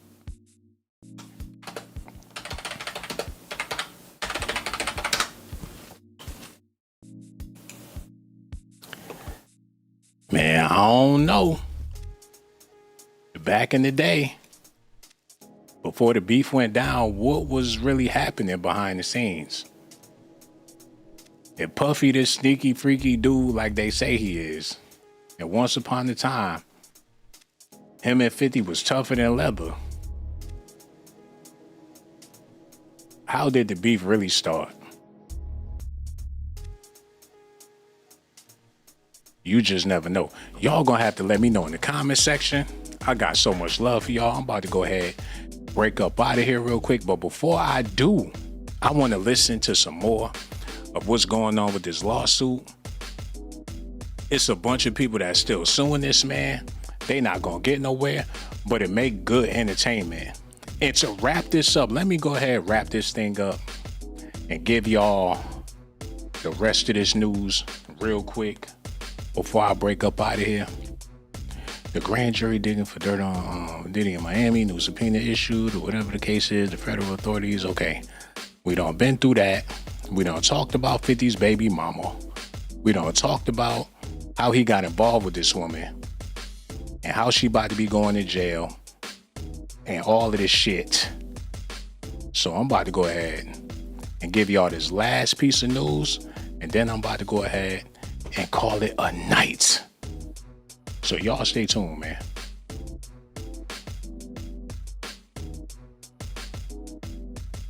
Okay, let me play this real quick. All right, we gonna rock with this, and then we about to go. Reported on them, but it was this next law. I created Terra Mana with a mission to put the spirit of mana into every body. Okay, here you go. Lawsuit, the one filed by Rodney Jones that really caused a stir. Jones is also known as Lil Rod, who worked as a producer on Diddy's Love album. His civil suit against Diddy and some other high-profile names spans nearly 100 pages and includes pictures of what he calls some serious illegal activity. That's things like gun trafficking, drug trafficking, and racketeering, which Lil Rod alleges Diddy is responsible for. In fact, he says Diddy is the ringleader of this major scheme. According to the suit, Diddy himself sexually assaulted Lil Rod and forced him to have sex with a prostitute. These allegations made major news, and what followed made even more headlines: the federal raids on two of Diddy's homes in both Los Angeles and Miami. Those raids happened way back in March, and since then, even more civil suits have been filed against Diddy, and some also filed against his son. So that brings the grand total of lawsuits against Diddy to 9. One of those, as we mentioned, was settled outside of court. That was Cassie's lawsuit. But now Diddy is hoping to have another one thrown out, and that's Lil Rod's suit. Just this week, Lil Rod spoke out for the first time since that lawsuit was filed in an interview with Rolling Stone. He commented on Diddy saying, quote, "He's a monster. He'll do whatever is necessary to get exactly what he wants. He doesn't take no for an answer. He told me himself, I'll smack my mama. Anybody who can say that even jokingly is a monster. He's nothing to be played with." Lil Rod continued saying, quote, "For a person whose brand is Love Records and changed their name to Love and named their kid Love, he doesn't show love. He's just marketing." Lil Rod says he received major backlash since filing this lawsuit, saying, quote, "It's killing me. Here I am standing up for justice and for what I believe is right for my life, and I'm being punished." This interview was published just one day after Diddy's team motioned to dismiss the very suit. Diddy's team lays out their argument over more than a dozen pages. So let's jump right in with legal analyst and trial attorney Dina Saig-Dahl. So, Dina, the reason I wanted to talk to you today is about this new motion filed by Diddy's team. It's 33 pages, kind of long, going through and saying, here's why Lil Rod's lawsuit should be thrown out. So just from the start, taking a look at it, do you think they make a good argument? The thing about the motion to dismiss is it is a very preliminary way to get a lawsuit kicked out of court. It almost always fails because it's not that hard to overcome a motion to dismiss. The purpose of it is essentially is that people shouldn't have frivolous lawsuits against them. We want them to have like enough facts to back them up, to be connected to a law, that if you're going to take somebody to court and make them pay all those legal fees, that it's because there is a decent, actual factual allegation that in connection to a law. So that's really the stage this lawsuit is at. Like, did did Ronnie Jones give enough facts? Was he specific enough in his lawsuit that they are actually connected to the laws that he's alleging here in this lawsuit? So Diddy tries to make the argument that he's being too vague, he's not being specific enough, but it's very hard at this point to completely kick somebody out, because on the flip side, you don't want a frivolous lawsuit, but on the flip side, people should be able to have their day in court. And if he win this motion to dismiss, it would completely give Ronnie Jones a right to have his day in court. So that's what the court balances here on a motion to dismiss. Are there enough facts so this is not a frivolous lawsuit? But on the other hand, if he does give enough, but maybe not enough to win in court, so to speak, but enough to show that, more facts are going to be coming. This is a long road. Lawsuits are long roads. He should be able to have his day in court. And that's what the judge is going to look at when he's looking at both the complaint and the motion to dismiss. To quote Diddy's motion, Lil Rod's lawsuit includes countless tall tales, shameless celebrity name drops, and irrelevant images. Yet despite all its hyperbole and lurid theatrics, the SAC, that's the second amended complaint, fails to state a single viable claim against any of the Combs defendants. And as you can expect, Diddy's legal team lays them out point by point. So let's start at the top. The first one they were talking about is the RICO enterprise that is alleged. Basically, they're saying that these allegations of RICO or racketeering don't really hold up. And this one's interesting to me because oftentimes we see this as a criminal charge, racketeering. Look at that. She look crazy as hell. Is that Johnny Cochran? What the hell they got? Or for instance, in the R. Kelly case, that's I bet he wished Johnny was still alive. Federal case there. So it's a little different that this is civil rather than criminal. What do you think about Diddy's team and their argument here? I mean, he's obviously has good lawyers. He's trying the best he can to say, it's not enough just to say that this alleged that this happened. You have to give enough as to what, where, when, how. That's really their Diddy's argument. You're not telling us enough about when it happened to be able to even defend this later on, and you're being too vague. That's essentially what Diddy's I ain't know that. Arguing. And to your point, you're right. This is civil rather than criminal. The important thing to remember is that the plaintiff has a lower burden. Get the hell out of here, man. Hold on, wait. Get the hell out of here. Hold on, where is it? Let me pull that up real quick. I'll put it. Yo, did y'all notice your boy NLE Chopper? He about to be performing at the Pride weekend. He said he giving black love. Man, I can't say I can't believe it, but it is what it is. NLE Chopper has been public in his support of the LGBT community in recent months, and now he's going to show his love in person by performing in Atlanta during the city's Black Pride weekend. The multi-day festival began on Thursday, August 29th, and continues until Monday, September 2nd. NLE's show while not listed on the festival's website, is billed as NLE Chopper Atlanta Black Pride 2021. How y'all feel about that? I say go for it, man. He might as well.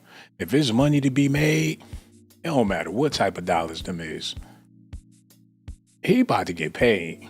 He about to get paid some big money for doing this, man. The gig takes place on Sunday night, September 1st. So that's happening tonight at the Bank in Atlanta. The tickets can be purchased here.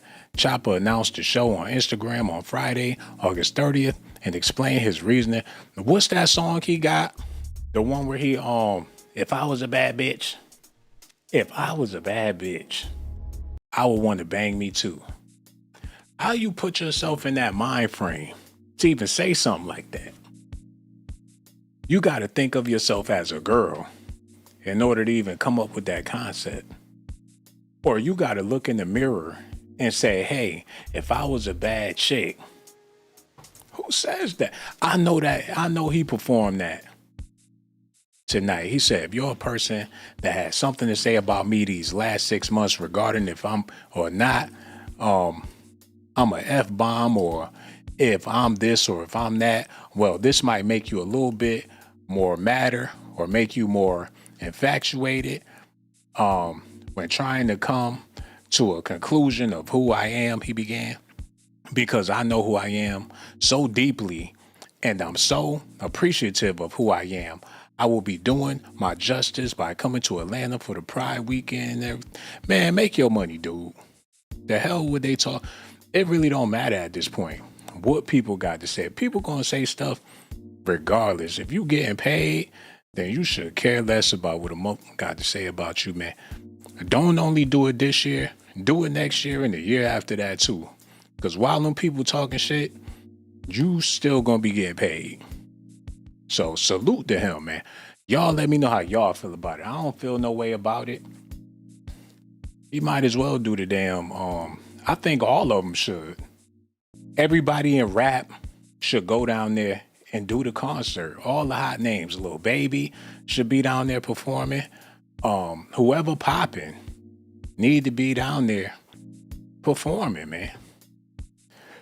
If it's, like I said, if it's money to be made, I'm not mad at that man for making beyond a money. reasonable doubt. The civil See what burden else is is in just news. a preponderance of evidence. So you can have a situation kind of like you did with O.J. Simpson, where Diddy is acquitted on the criminal and still found liable here under the civil, because it's much easier to for a jury to shout find out somebody the guilty in a civil lawsuit. hold on, wait, So the fact that wait. he has Stop that. Yo, what stop.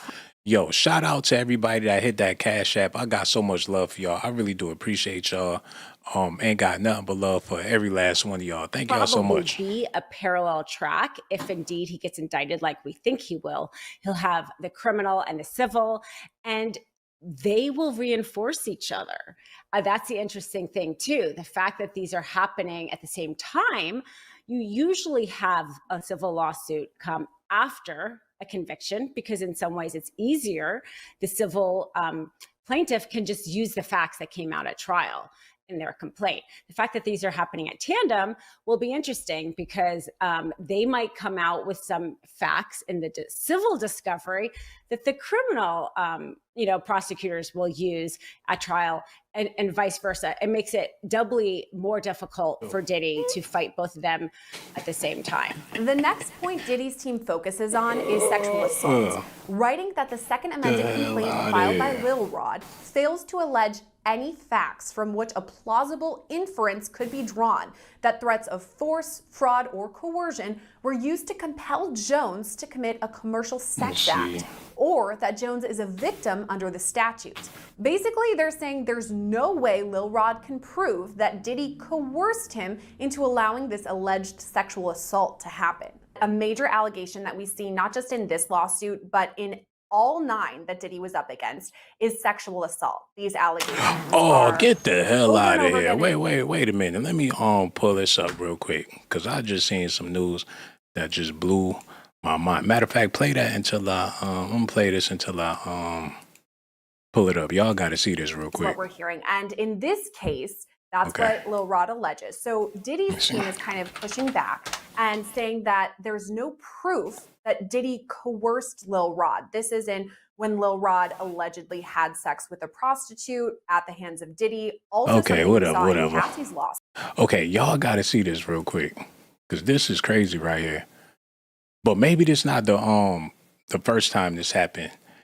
T.I. and Tiny, they 20-year-old son about to have a baby. So T.I. is a whole grandfather out here in these streets. They grandparents now.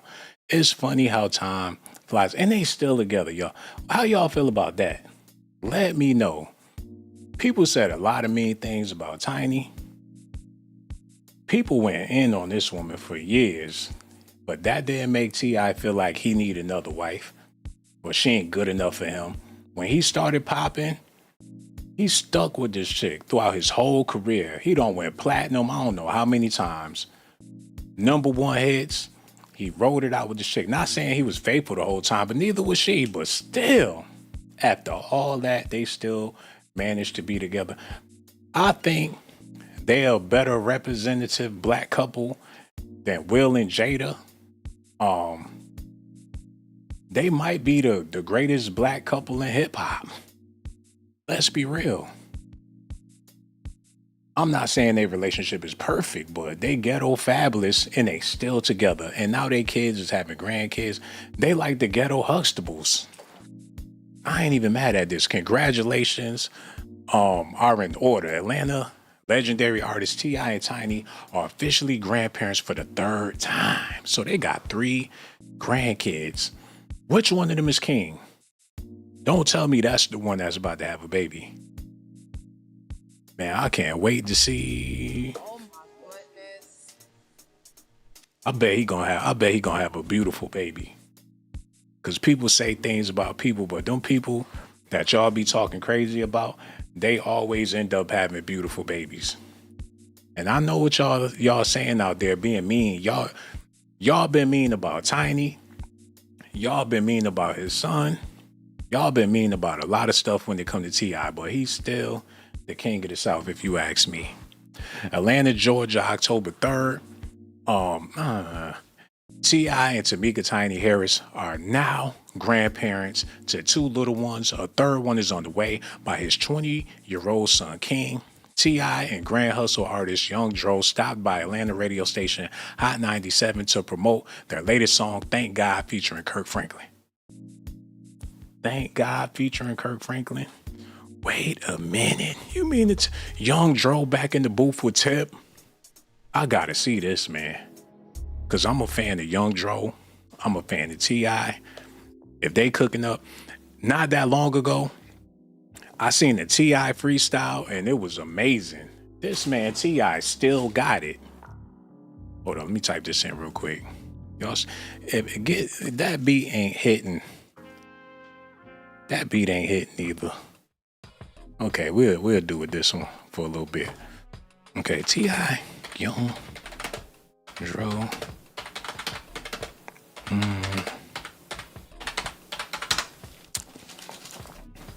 I want to see the lyrics and see if they still spitting bars or not. Because if they is, I'm going to get them they props. Yeah. He said, came a long way to make it here. Gotta thank God that I made it here. Featuring Kirk Franklin. I would play the song, but I don't want to get no copyright strikes, but I bet you it's fire though. This the chorus. He said, have a good time. The hard times show up.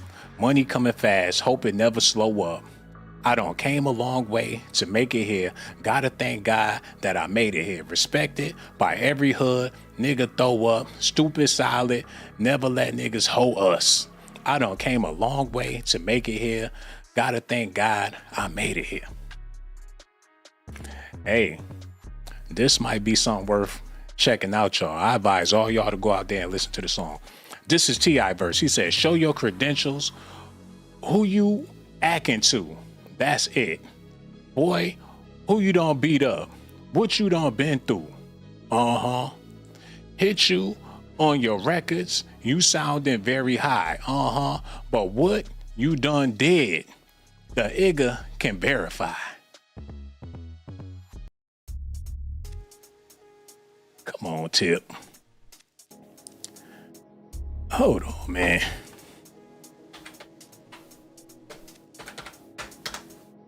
Yo, rest in peace to Shawty Lo. Rest in peace to Shawty Lo, man. And the reason why I bring him up is because people were saying that he was the real king of the South. Rest in peace. And I hate the fact that they had a rivalry, but you figure it was all about some paper. T.I. is a solid dude. Now, I'm not going to get into what everybody be talking about or whatever the case is, but damn, Shawty Lo had, how many kids he had? He had like 11 kids. Damn, gone too soon, man. I would love to know what's going on in the lives of Shawty Lo's kids. What up? See this real quick. And they all his. They all look dead on him, man. Now, one of them kids is iffy. You know for a fact. that them was all his kids. Terrence was killed by Tulsa police. He was having car trouble. He broke no laws. He was unarmed. What that got to do with anything? Okay, this is all. I'm all over the place with this. Okay, let's get back to this T.I. song real quick, because I want to hear these lyrics before I go ahead and download the song. Okay, here we go. Where was he? He said, but what you done did, a nigga can verify. No cooperation, ain't no conversation. Just a bunch of cat mixed with a lot of hating. Went from hand to hand at the serving station to making 150 grand just off day training. And man, we know you ain't dead. That you said there. Where I come from, you end up a dead man, playing around where Igga die for staying down. The neighborhood, we can't build it faster. Then they tear it down. Black man fire, and homie, I hear sirens. White police firing, homie, and they silent. Then they expect me not to be violent. It's a lose-lose, trying to unlearn what I've been taught since elementary school. Damn. I like the song, but come on, man. He's sitting on some millions.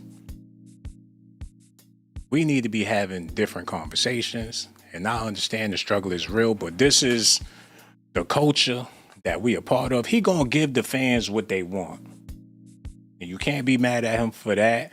If that's what they want, T.I. gonna give it to you regardless if he a grandfather with 3 grandkids or not.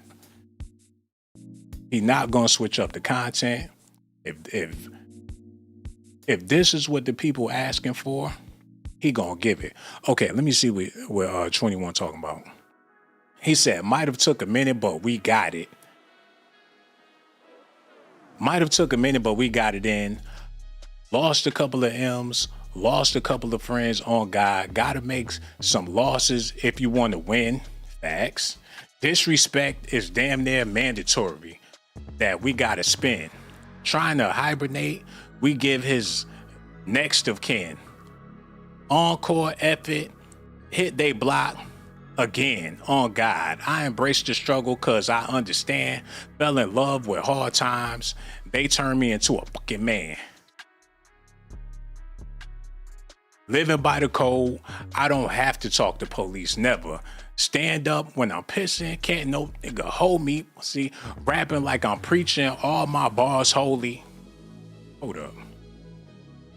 Yo, hello, who this is, man? Hi, Sean. This is Kelly. Hey, what's going on, Kelly? How you feeling? I'm feeling good, but can you, get off that song?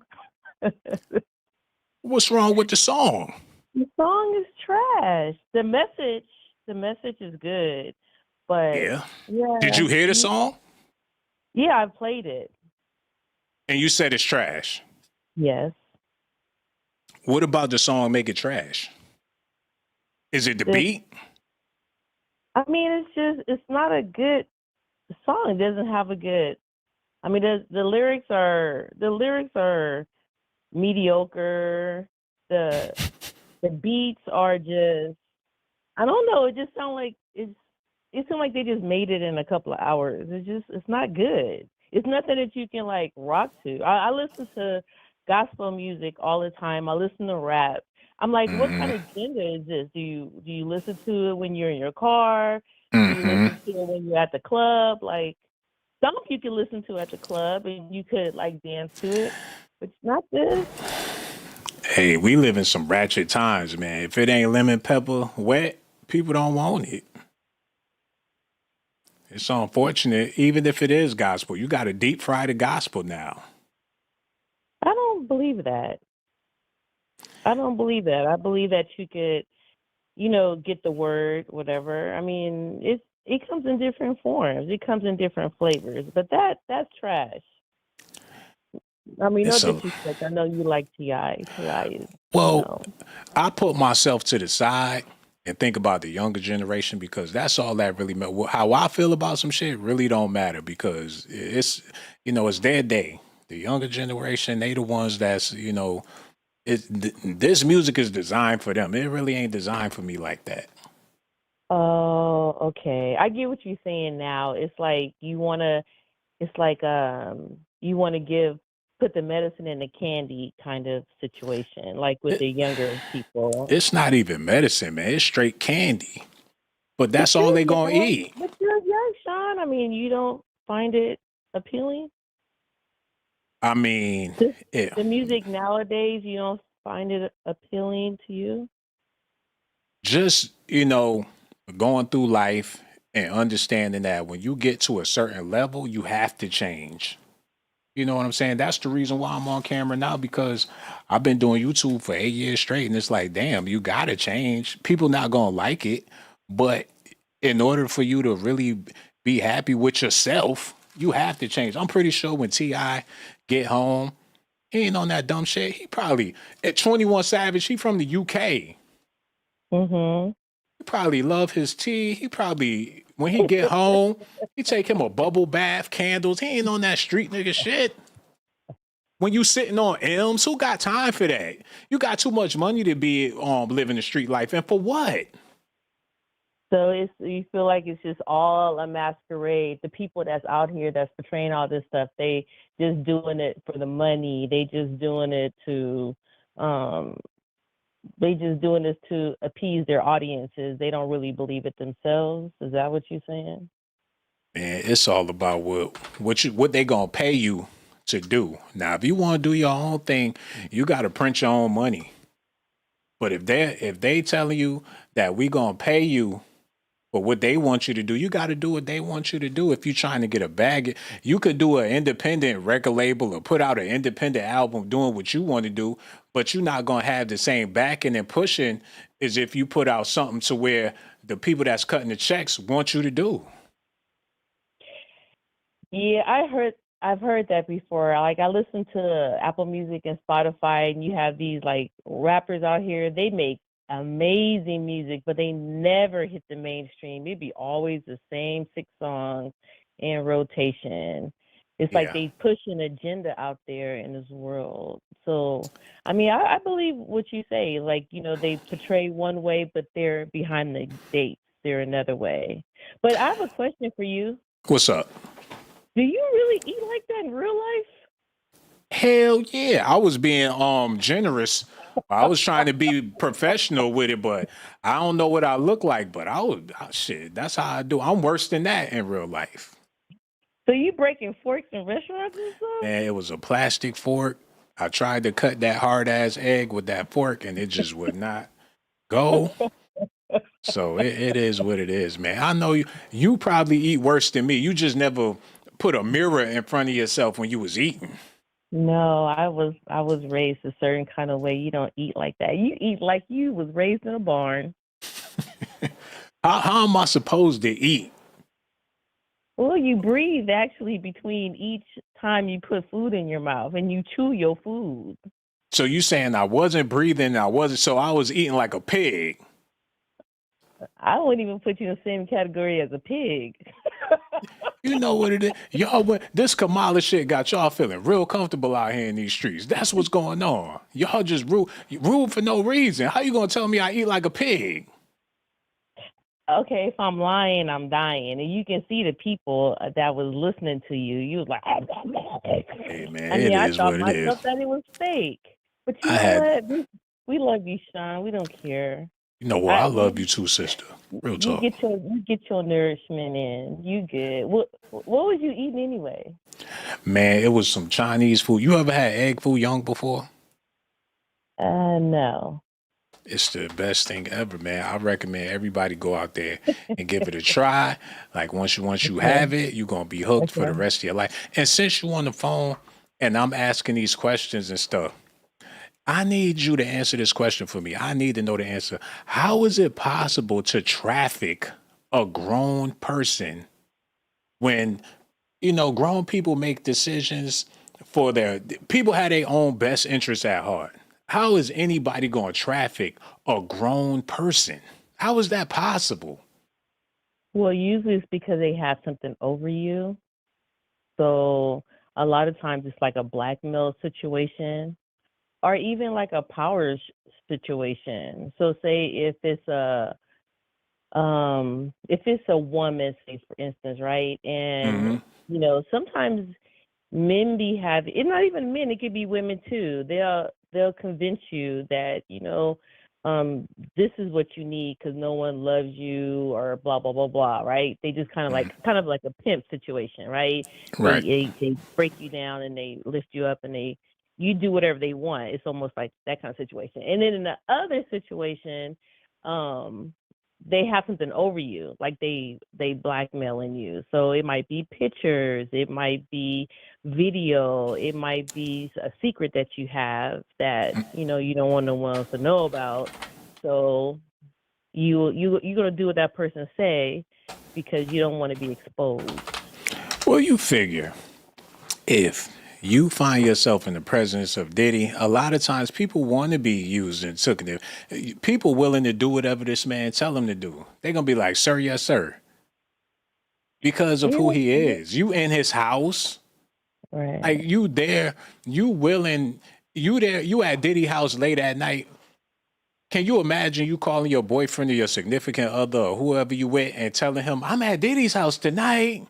Do you know the type of shit that would go through their mind?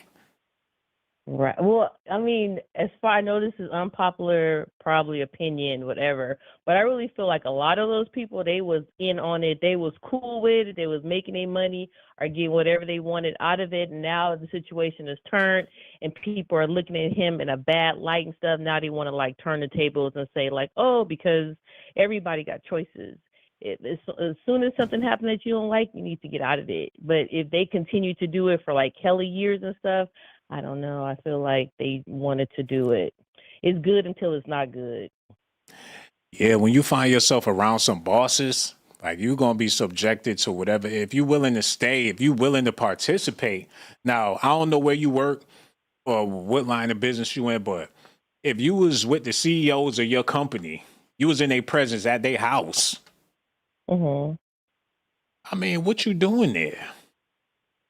Why is you in there? Why is you in the company? Because you're trying to get up, you're trying to come up. Yeah. And if they give you, you think like, okay, I'm gonna be able to come up. So if they try to say, hey, take some, smoke some crack, you might be like, well, okay, I'll smoke a little crack because this is gonna get me higher. That's like people that go to their pastor's house thinking shit sweet until you get there. He opened the door with some basketball shorts on with a beer in his hand. Somebody, come on. He in there watching the game. It smelled like weed in the air. Your pastor in there chilling. What the hell you doing in that man's house? That's true. It kind of, I don't, this is off the topic, but on the topic, and you be all over the place. So it kind of remind me of the situation when, Mike Tyson, that lady model had went to his room at 2:00 in the morning. It's like, what was you expecting was going to happen at 2:00 in the morning? She thought they was going to play Uno until they both passed out. You got to know. So they did a movie about that on Hulu. Oh, I'm going to have to check that out. And the real woman, she was a sister, Desiree Washington. She was a sister. She said she went over to Mike Tyson's house at 3 a.m. He took it. He figured it's already 3 a.m. What you want from me? Right. I mean, it's certain people you just don't go with. You just don't deal with because they got no good intentions. I would never go somewhere. I would never go to a hotel with a man in the middle of the night. Never, ever. Hold on. They said Trump tried to get Mike Tyson out of jail for rape. Like, don't worry, Mike. I'll get you out. Those hoes ain't nothing. Just got to grab him by the pussy, man. Trump was there. He was willing to put up the bread to bail Mike out. He has it. Don't that make him a real... Look, for this situation, this circumstance, that's fucked up. But Trump probably heard the story like, what the hell? She went over. It probably was at the Trump Towers. I think it was the Trump Towers. Like, we got everything on video. We seen the skeezer. Don't worry, Mike. I'm going to clear this up. Why you sound like Bill Clinton? Well, you know what? You've been talking shit this whole time. I don't know what I did to you, but you call up here talking shit this whole time I've been on the phone, and I ain't do nothing but be nice to you, man. What's that all about? You call up here beefing. What's your problem? No, I don't have any beef with you at all. I'm enjoying the show. I just wanted you to get off that song. That song was horrible, but the rest of the show is good. I appreciate that. But before I let you go, we got to talk about this song a little bit, because at least they was trying to put a positive. They got Kirk Franklin on the song. They talking about the Lord. They talking about trials and tribulations. And, you know, you got to give it to people to where they can relate to it. If you try to be too holy or you try to be too real, people get uncomfortable. That's the world we live in. They use the N-word in that song? Yeah, but that's what people want to hear. Imagine them being churchy and not using no profanity, and they really crying and they voices trembling and they talking about trials and tribulations and the Lord. People would turn that shit down slowly and never turn it back up. I don't know. I feel like they got more power than they think they have. And if you pump a positive message, that you can get, you can get people on board with that. But when you just always, talking about B's and H's and making money and, It sound like you hating. It sound like you hating. And let me read some of these lyrics to you. This is T.I.'s verse, and tell me what you think, because you heard the song, but you probably never really stopped to dissect the lyrics. So let me read some of this for you. It said, this is T.I.'s verse. He said, research information, reach, scratch beneath the surface. He said, I am. I'm bending knees, searching for my life's purpose. Amen. Thank you. Can pray your way up out of misfortune. No, he said, think you can pray your way up out of misfortune? No, you're mistaken. And most churches is extortion. What the Bible say about faith? Without work? Huh? Damn. You can still do everything right and get murked, huh? That's a fact.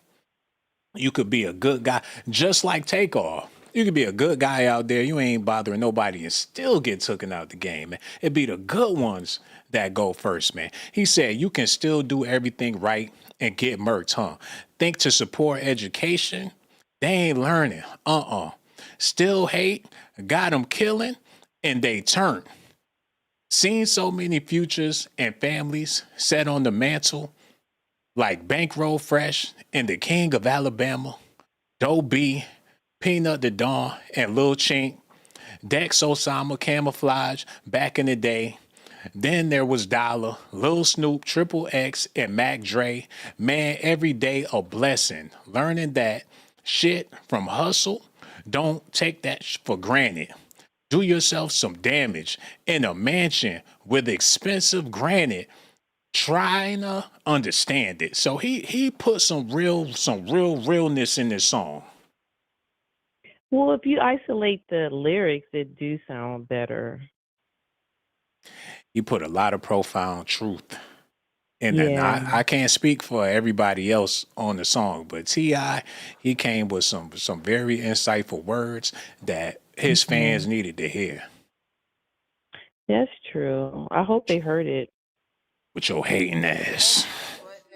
I'm not hating. It's just like I'm more of a, an R&B old school kind of person. That's all. When the last time you heard a good R&B song? Well, I listen to old school on my Pandora. So, oh, you know what I heard was a really good song. The song. What is her name? Ming Long.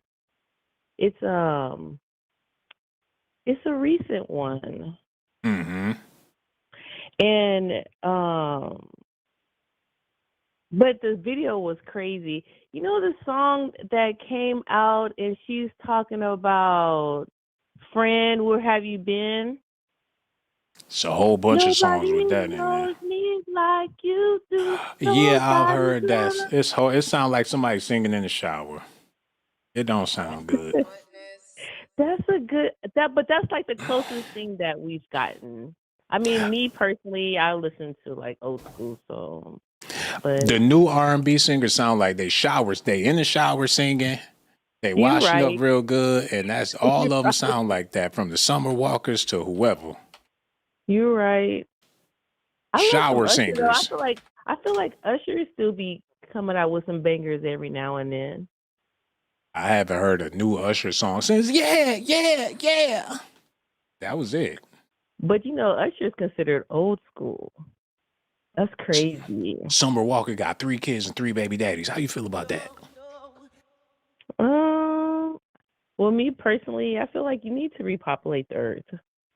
I'm happy she ain't on food stamps and welfare and shit. She could have Right. she ain't taxpayers ain't gotta pay for Summer Walker with her 3 kids. So hey, Right. I ain't You can mad have at as it. many kids as you want to, as long as you can afford it. Yeah, they fed she could get pregnant. They said Erica Badu be delivering her babies. What? I Yeah. never heard that before. Yeah. And Erica Badu, she got multiple baby dads. So she like extending the olive branch to the younger chicks that's on her time. Yeah, but Erica Badu be having some good baby daddies. She picked well. Yeah, this chick. I can't speak on what Summer Walker got going on, but hey, them babies fed and they she able to provide. So that's all that matter at the end of the day. Yes, and they keep getting her pregnant, so she must be good quality. It's either that or they trying to come up. I seen an article the other day where this lady, she won the lottery, right? She was working at McDonald's and Walmart. And she hit a black woman, she hit the lottery, and one of the first things she did was bail her boyfriend out of jail. And it was like for 10 mil. And when he I've came, seen that you heard about story. that? I heard about that story. It happened twice. He went back to jail. Oh, And I she didn't bailed read him that out far. again. They said he was taking her money and was tricking off on other females with her money. Yeah. He was a drug dealer on the side. Wow. So That's it's why he like, went to jail. And they were like, they tried to teach him a lesson, was like, your bail is $6 million. she paid it. She paid it. Boom, $6 million. And then he messed up again and he went back to jail and they were like $4 million and she paid it again. Knowing that he was cheating on her. It's hard to find a good man, Sean. But that people choose these out of all the men in the world. I'm pretty sure if a good guy tried to holler at her, she wouldn't even want to talk. She'll look him up and down like, get your weak ass, soft ass out. Who you talk to? Oh, and that lame ass name. While she dealing with jail time in and out of jail. Yo, shout out to jail time out there. But yeah, this is crazy. But men don't approach women anymore. Men are so scared. Like I have cousins and stuff like that, and they tell me, they go, we don't approach women because they scared.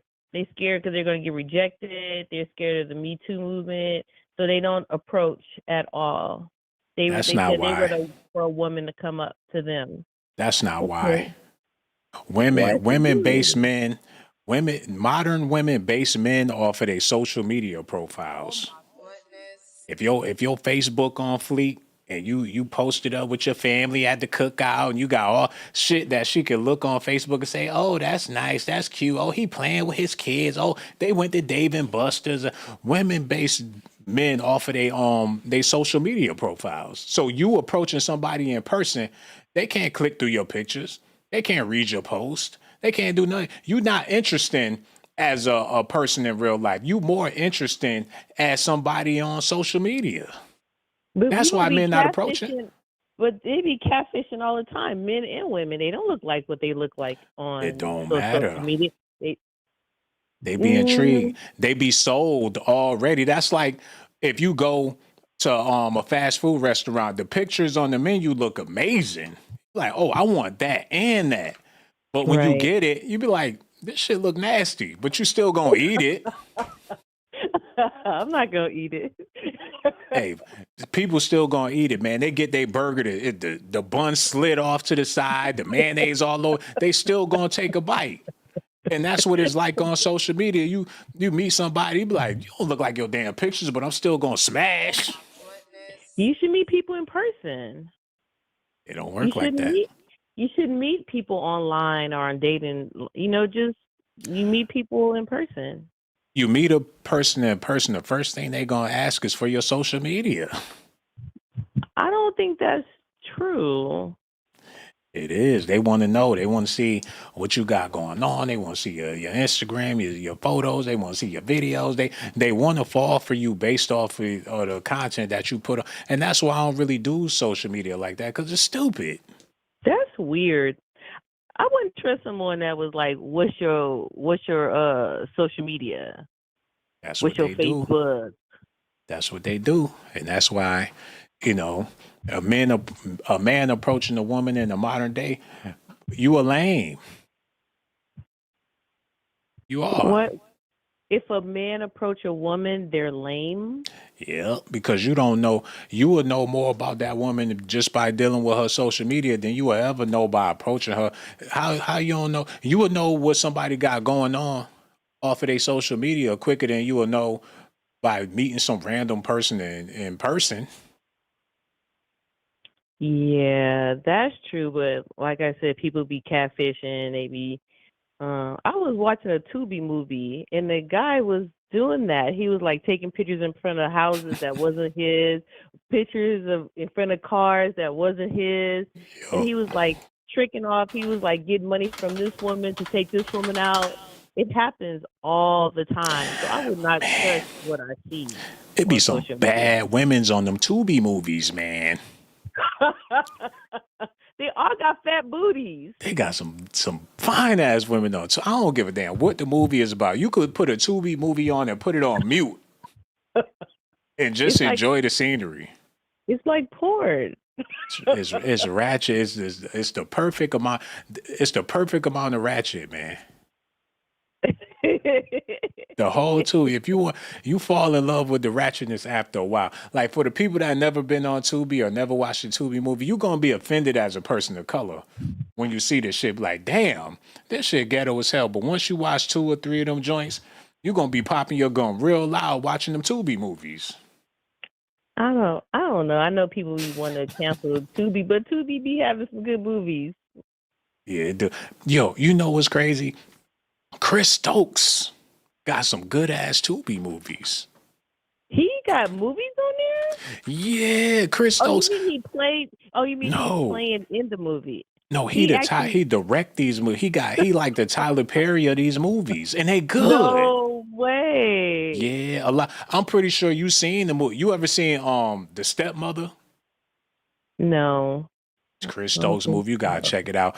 He got a lot of them to where you watch it and like it say Chris Stokes like 20 times before the movie start. Chris Stokes, Marcus Hughes, directed by Chris Stokes, written by Chris Stokes, directed by Chris Stokes and Marcus Houston. It's a B2K movie. Oh no! But it's one thing I don't like about the Tubi movies is they always doing stuff to women and kids. That's the only thing. That's because victimhood is. They sneak it in there too. It could be a movie about popcorn, but then there'll be something that's happening where a kid will get, I'm like, what the heck is this going on? Hey man, it's a black film industry, really, because traditional Hollywood, you will have a black role here and there, but Tubi movies, you got a whole movie with a black cast. I've seen plenty of movies. There's plenty of movies. It's not a black person in the movie, not even an extra. These movies, the whole cast be black. What they call it, black exploitation movies, like back in the day with Blackula and stuff like that.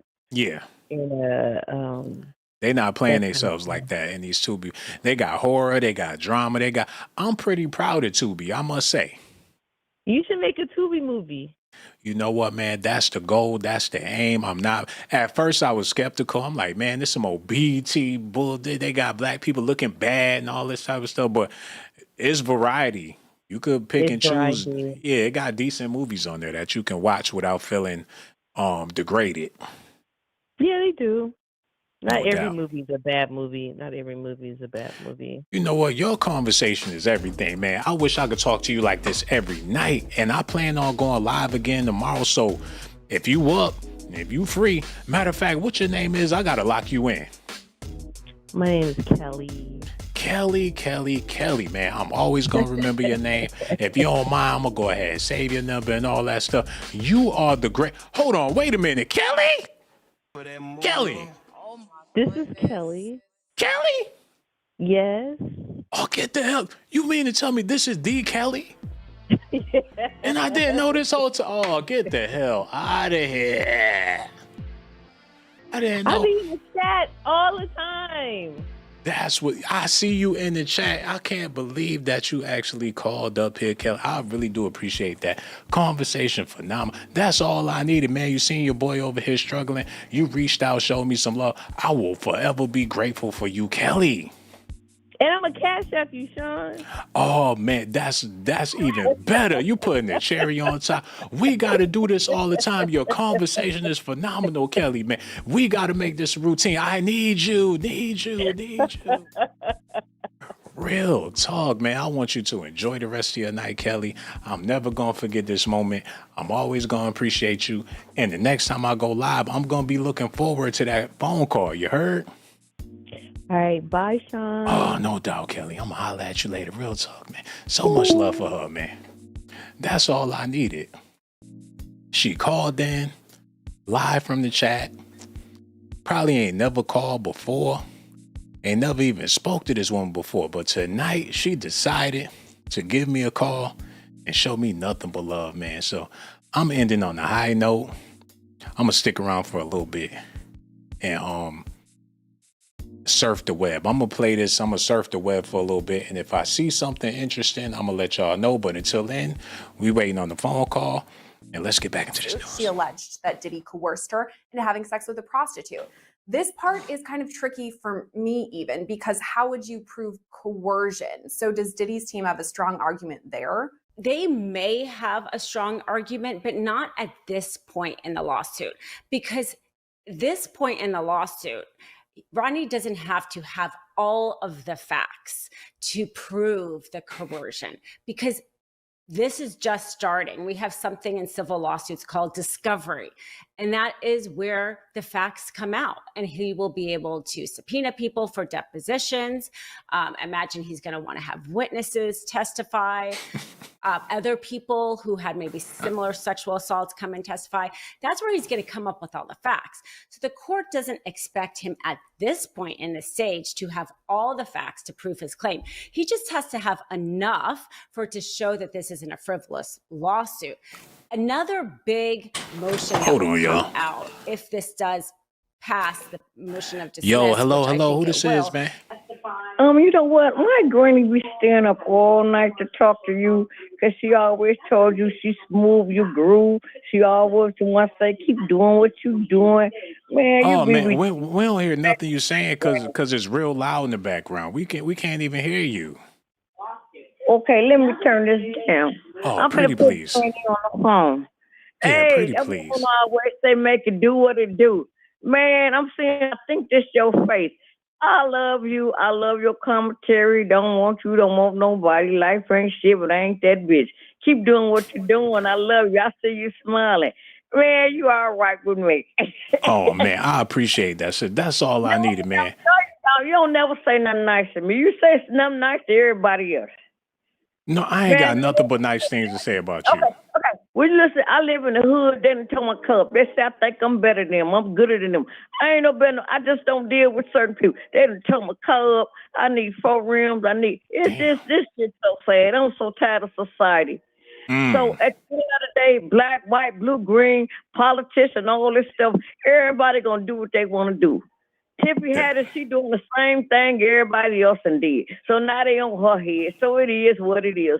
Fall back. Don't give up. At the end of the day, everybody gonna F it up. At the end of the day, I'm doing it. I love you, Blaze, and I ain't gonna never give up. Oh, man, I appreciate that, man. That's all I needed to hear. Send a shout out for OG 55. No doubt, man. Everything you said ain't nothing but facts. And since you on the phone, I can't let you go that easy without answering this question. I'll make it real digestible for you because there's a lot of adults out here making it seem like they was forced against their will to do anything. Is it easy to force an adult to do anything against their will nowadays? Okay, and I'm going to say it like this to make it simple. It depends on how you raise. Some people don't understand. If you weren't raised with understanding, love, guidance, you might think it's love. You know what I'm saying? So you really don't understand. You're not forced, but you don't have the knowledge and the wisdom. And if you weren't raised with the right kind of love and understanding, you might do things that you think is right. And when you get older, you find out it's wrong. But at the end of the day, I'm going to stand strong and I'm on my own. That's all I got to say. That's real, sis. You know what? The way you said that and the way you put it together, I don't need no other explanation for it, man, because you was direct with it. You let us know how you felt about it, and we appreciate you for that. Real talk. And I appreciate you. I only stay up at night and listen. When I tell you, like, on some real stuff, you ain't got to air it out. You ain't got to record this. It's a lot of people going through some stuff. 61 years old, never been to jail or prison, been used or been abused. The police system, everything. They use me abusing, but at the end of the day, I'm standing on goodwill. Because at the end of the day, I know who I am, and I ain't getting in the system. For real. That's real, man. You gotta stay free and don't get locked up and don't do nothing stupid. And you've been doing that your whole life, so why stop now? I ain't gonna stop. Ain't no stopping me now. I'm on the move. That's what it is, man. You know what? You the reason why people enjoy life, man. If it wasn't for you, it'd be a lot of sad people in the world. You the reason why people out here doing what they got to do to survive, because you got that energy that make a person love their life. At the end of the day, on some real stuff, you don't got to post none of this stuff, man. I stay up just to listen to you. I don't want to hear all that smack, all the other crack. At the end of the day, I ain't never been a jack, never been a slut, never done no dumb shit. But at the end of the day, I know I'm a good woman. I'm going to stand because I'm an OG. I'm going to stand on my shit. I ain't a gangster, never been a lover. Ain't no such thing as love. You got to love yourself because ain't nobody going to love you if you don't love yourself. They going to mess you over. That's all I got to say. And every day I wear a dress. Oh, man, I love you too, sister. That's why the next time when I go live, you definitely got to call back because you appreciate it. And I'm looking forward to the next time you call. You heard? I love you, Blaze. Oh, for man, real. I love you too, sister. Real talk. Not I love you. that commentary you speak. And I think I'm looking at you right now. You got some beautiful teeth, Blaze. Oh, thank you so much, man. I appreciate everything you got to say. That's amazing, man. You giggling at my teeth. I don't know how to feel about this or whatever the case is. But it is what it is.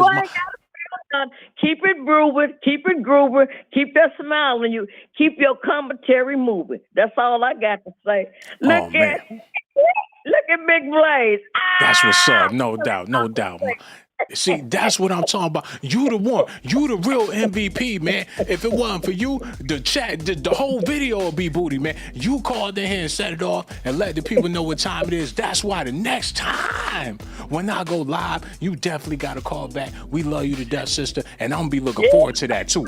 Real talk. Whatever, Blaze. If that's that you with that black shirt, that black hat on that purple shirt, handsome young man, don't want you, not a cougar. I never been a simp and I ain't trying to use, and I ain't gonna get used or abused. I love you. Have a good night. No doubt. I love you too, Mom. We gonna holler at you later. Real talk. That's what's up, man. I get love from all different types of generations, man. I love my life.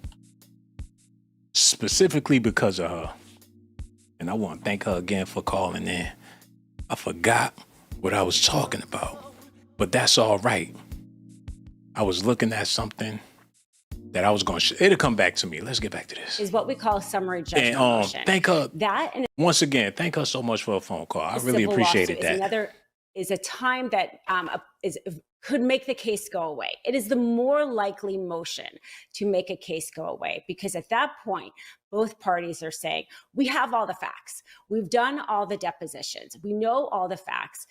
And assuming the facts are, to be as they are. A double rainbow? Now that's just tasty. Get the fuck out of here. Burger meal. Oh, hell no. They got rainbow burgers? With 3 patties on it. Who in the hell got the rainbow burger? By law. Like, I'm not liable. So at that point, Diddy could say, he has not, all the facts that he's shown here, none of them show coercion. They cannot, even a reasonable juror cannot think that this shows coercion. So by law, judge, you should dismiss it. And at that point, his argument he could win, but we haven't even gotten to the point that Rodney has those facts under his belt. He hasn't even started it. So it's not that argument in this motion, I don't think will be enough to overcome it, but that will certainly be what we'll see again in motion for summary judgment. And that's going to be the difficulty for Rodney, is during depositions for him to get enough facts to substantiate his claims to overcome what we will eventually see as a summary judgment motion. The next portion of the motion still touches on the sexual assault allegations, saying, quote, Jones's sexual assault claim against Mr. Combs must be dismissed because Jones fails to plead the most basic facts, such as where and when any purported instance of assault occurred or what allegedly transpired. Now, this is something that Diddy pointed out in this recent motion that was filed, that this alleged sexual assault, Rodney Jones doesn't say when it happened. He doesn't say where it happened. So these are really important facts that we would potentially need. However, sometimes there could have been inebriation involved with sexual assault. Or man, I just found some news that I would love to share with y'all, but I ain't gonna take no chances. But I will say this. It should be an age. Like people, I'm just gonna say this. If you got kids, if you could help it, try not to let your kids grow up too fast. Because there's a lot of people out here that got kids and y'all letting y'all kids grow up too fast. And I know it's only so much you could do. And I think a lot of it got to do with the music that y'all be letting y'all kids listen to. I seen something on my phone, and these some high profile celebrities with kids, and they letting their kids grow up too fast, face full of makeup. It's just ridiculous, man. So that's messed up. I don't even want to share that news with y'all, because that's beyond crazy. It is something else that I seen that I want to share with y'all real quick. Okay, let me pull this up real fast. Y'all stay tuned. Get this together. Then I'm about to get out of here because it don't look like we getting no more phone calls. So I'm going to pull this up and then we about to get out of here real quick. Okay. And this is something that I wanted to touch on before I go. Now, this is Judge Joe Brown's beautiful wife. They've been together for 39 years. And she finally called it quits. Judge Mathis is working hard to get his wife back, still living in the same house. So she don't want to see him. She don't want to see him. She don't want to talk to him. He ain't popping no more like that. She ready to move on. She think about going out there finding her a younger man. And Judge Brown, he ain't got it. He ain't trying to get back in the dating pool. He ain't trying to be amongst the 304s that's going to use him and drain him. He too old to be drained. And he need his wife to stay put until he dead, man. Look at this. Judge Mathis and his wife Linda may be separated, but Judge Mathis is doing everything he can to win his wife back.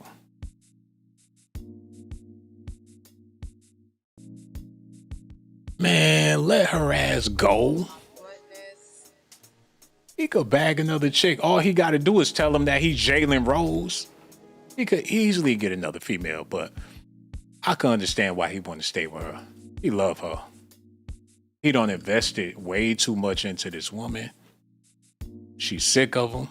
Ain't no telling what he got going on for real. But he putting up a good fight to keep his bae. 39 years and she ready to go. Judge Greg Mathis and Linda Reese attend the Fear World premiere at Directors Guild of America on January 21st. The news broke out that Linda Mathis filed to divorce her husband because he was valuing his career in social justice work over her. Linda, who has been married with Judge Mathis for 39 years, finally had that's a damn cop-out, man. A cop-out. What you want him to do? Not work and be up your ass all day? You want his dreams and aspirations to be laid up in the bed with you for the rest of his life? You want to divorce this man because he inspired to be great? You rather him be a loser? You rather take care of him instead of him taking care of you? It's like people is not satisfied no matter what. She ungrateful. But Linda hadn't yet moved out of the couple's Los Angeles mansion. That's probably because she ain't got nowhere to go. How you gonna want you living in this man? Look at her belly. Oh my goodness. He took her on the red carpet, bought her a bag and everything. She got 2 bags. And I don't mean no disrespect, but the nerve of this woman. She living in his mansion, talking about she want to leave. Well, leave. And he trying to make it work. God. Men out here can't win for losing. It's only gonna get worse. People be quick to say, well, if you had your shit together, you wouldn't have such tough luck with the ladies. But that's the furthest thing from the truth, man. There's men out there that got their shit all the way together and still got tough luck with the ladies. Still got hoes because they can't find nobody decent. She want to get back out there and be a 304 like Tia Mowry. You know, the chick from Tia and Tamara, she want to be like her. She want to get back out there like she missing something.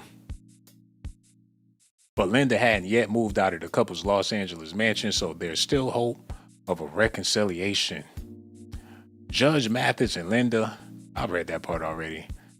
And Judge Mathis is doing everything he can to fix things. He spoke to TMZ yesterday and promised to do whatever it takes to get her back. Oh, I gotta listen to this. Wait a minute, y'all. Listen. Hey, Judge Mathis, how are you today, man? I'm good. How you doing? I'm doing all right. I want to ask... I'm not good, rather. It's the worst days of my life. How about that? Okay, well, I'm sorry to hear that. I wanted to ask you, with news of the separation, how are you holding up? Not holding up very well. Oh, man, he about to cry. He said these are the worst days of his life. He almost 100 years old, and he about to lose his wife. That's so unfortunate, man. After all the work he done put in, he can't even keep a hoe.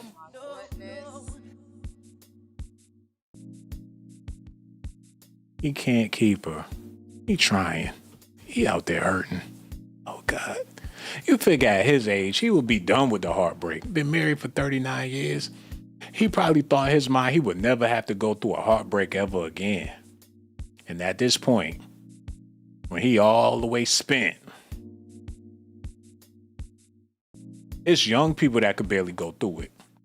Kids in high school, they stressing because they high school sweetheart went to the basketball game with Tommy. He old and stressing over a female. I would say the other man, maybe I'll be an example for other men, cautionary tale. Don't neglect your wife. You see how me at the airport now, flying out, as I have for 40 or for 25 years. Oh, that's what your nasty ass get. He out there clapping cheeks with a wife at home. He ain't even...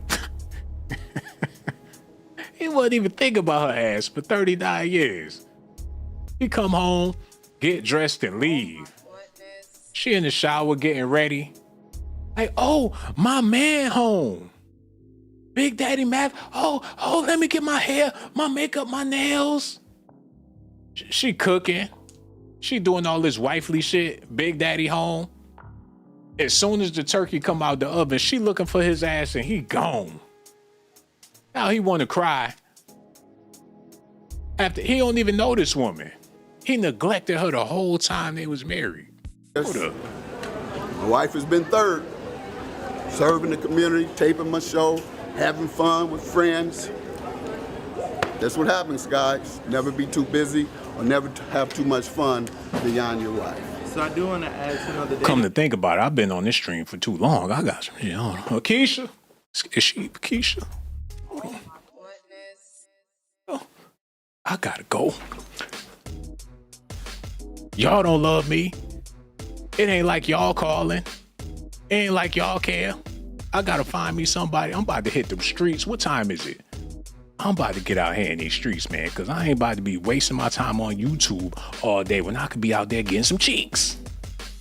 Imaginary cheek. Somebody help me out, man. I'm about to get out of here. So much love for y'all. Make sure y'all hit that like button, subscribe to the channel, hit that notification button too. I got so much love for y'all. Matter of fact, before I go, let me give a special shout out to my members before I get out of here, man. I want to do that before I go. Because I know it's people that join the channel, pay monthly, and everything for these shout outs. And it ain't even for the shout outs. Y'all join the channel because y'all genuinely got love for me, and I got love for y'all too. I know the show started off rocky, but we got it together. Linda Marie, I want to thank you so much, along with India Perkins, QS. Who else? Them the only members we got. That Green Vegan. Thank you so much once again, beautiful. I really do appreciate you for even leaving comments and things. Look, we only got 3 members, but when 3 or more is gathered, the Lord is in the midst. That's all we need. Taiwo Akabatumbu is here as well. What it do? And that's my members. Katrina, thank you so much for being a member and being here. QS and Tracy, what's up, y'all? So glad y'all here. And if you thinking about joining the channel, please do, so I could show you some love and give you a shout out and all that good stuff, man. Did I miss anybody? I think we good. Yo, make sure y'all subscribe. Hit that notification. If you already hit the notification, hit it again. Unhit it, then hit it back. And that way, you'll be able to get those notifications. Got so much love for y'all. I'ma holla at y'all on the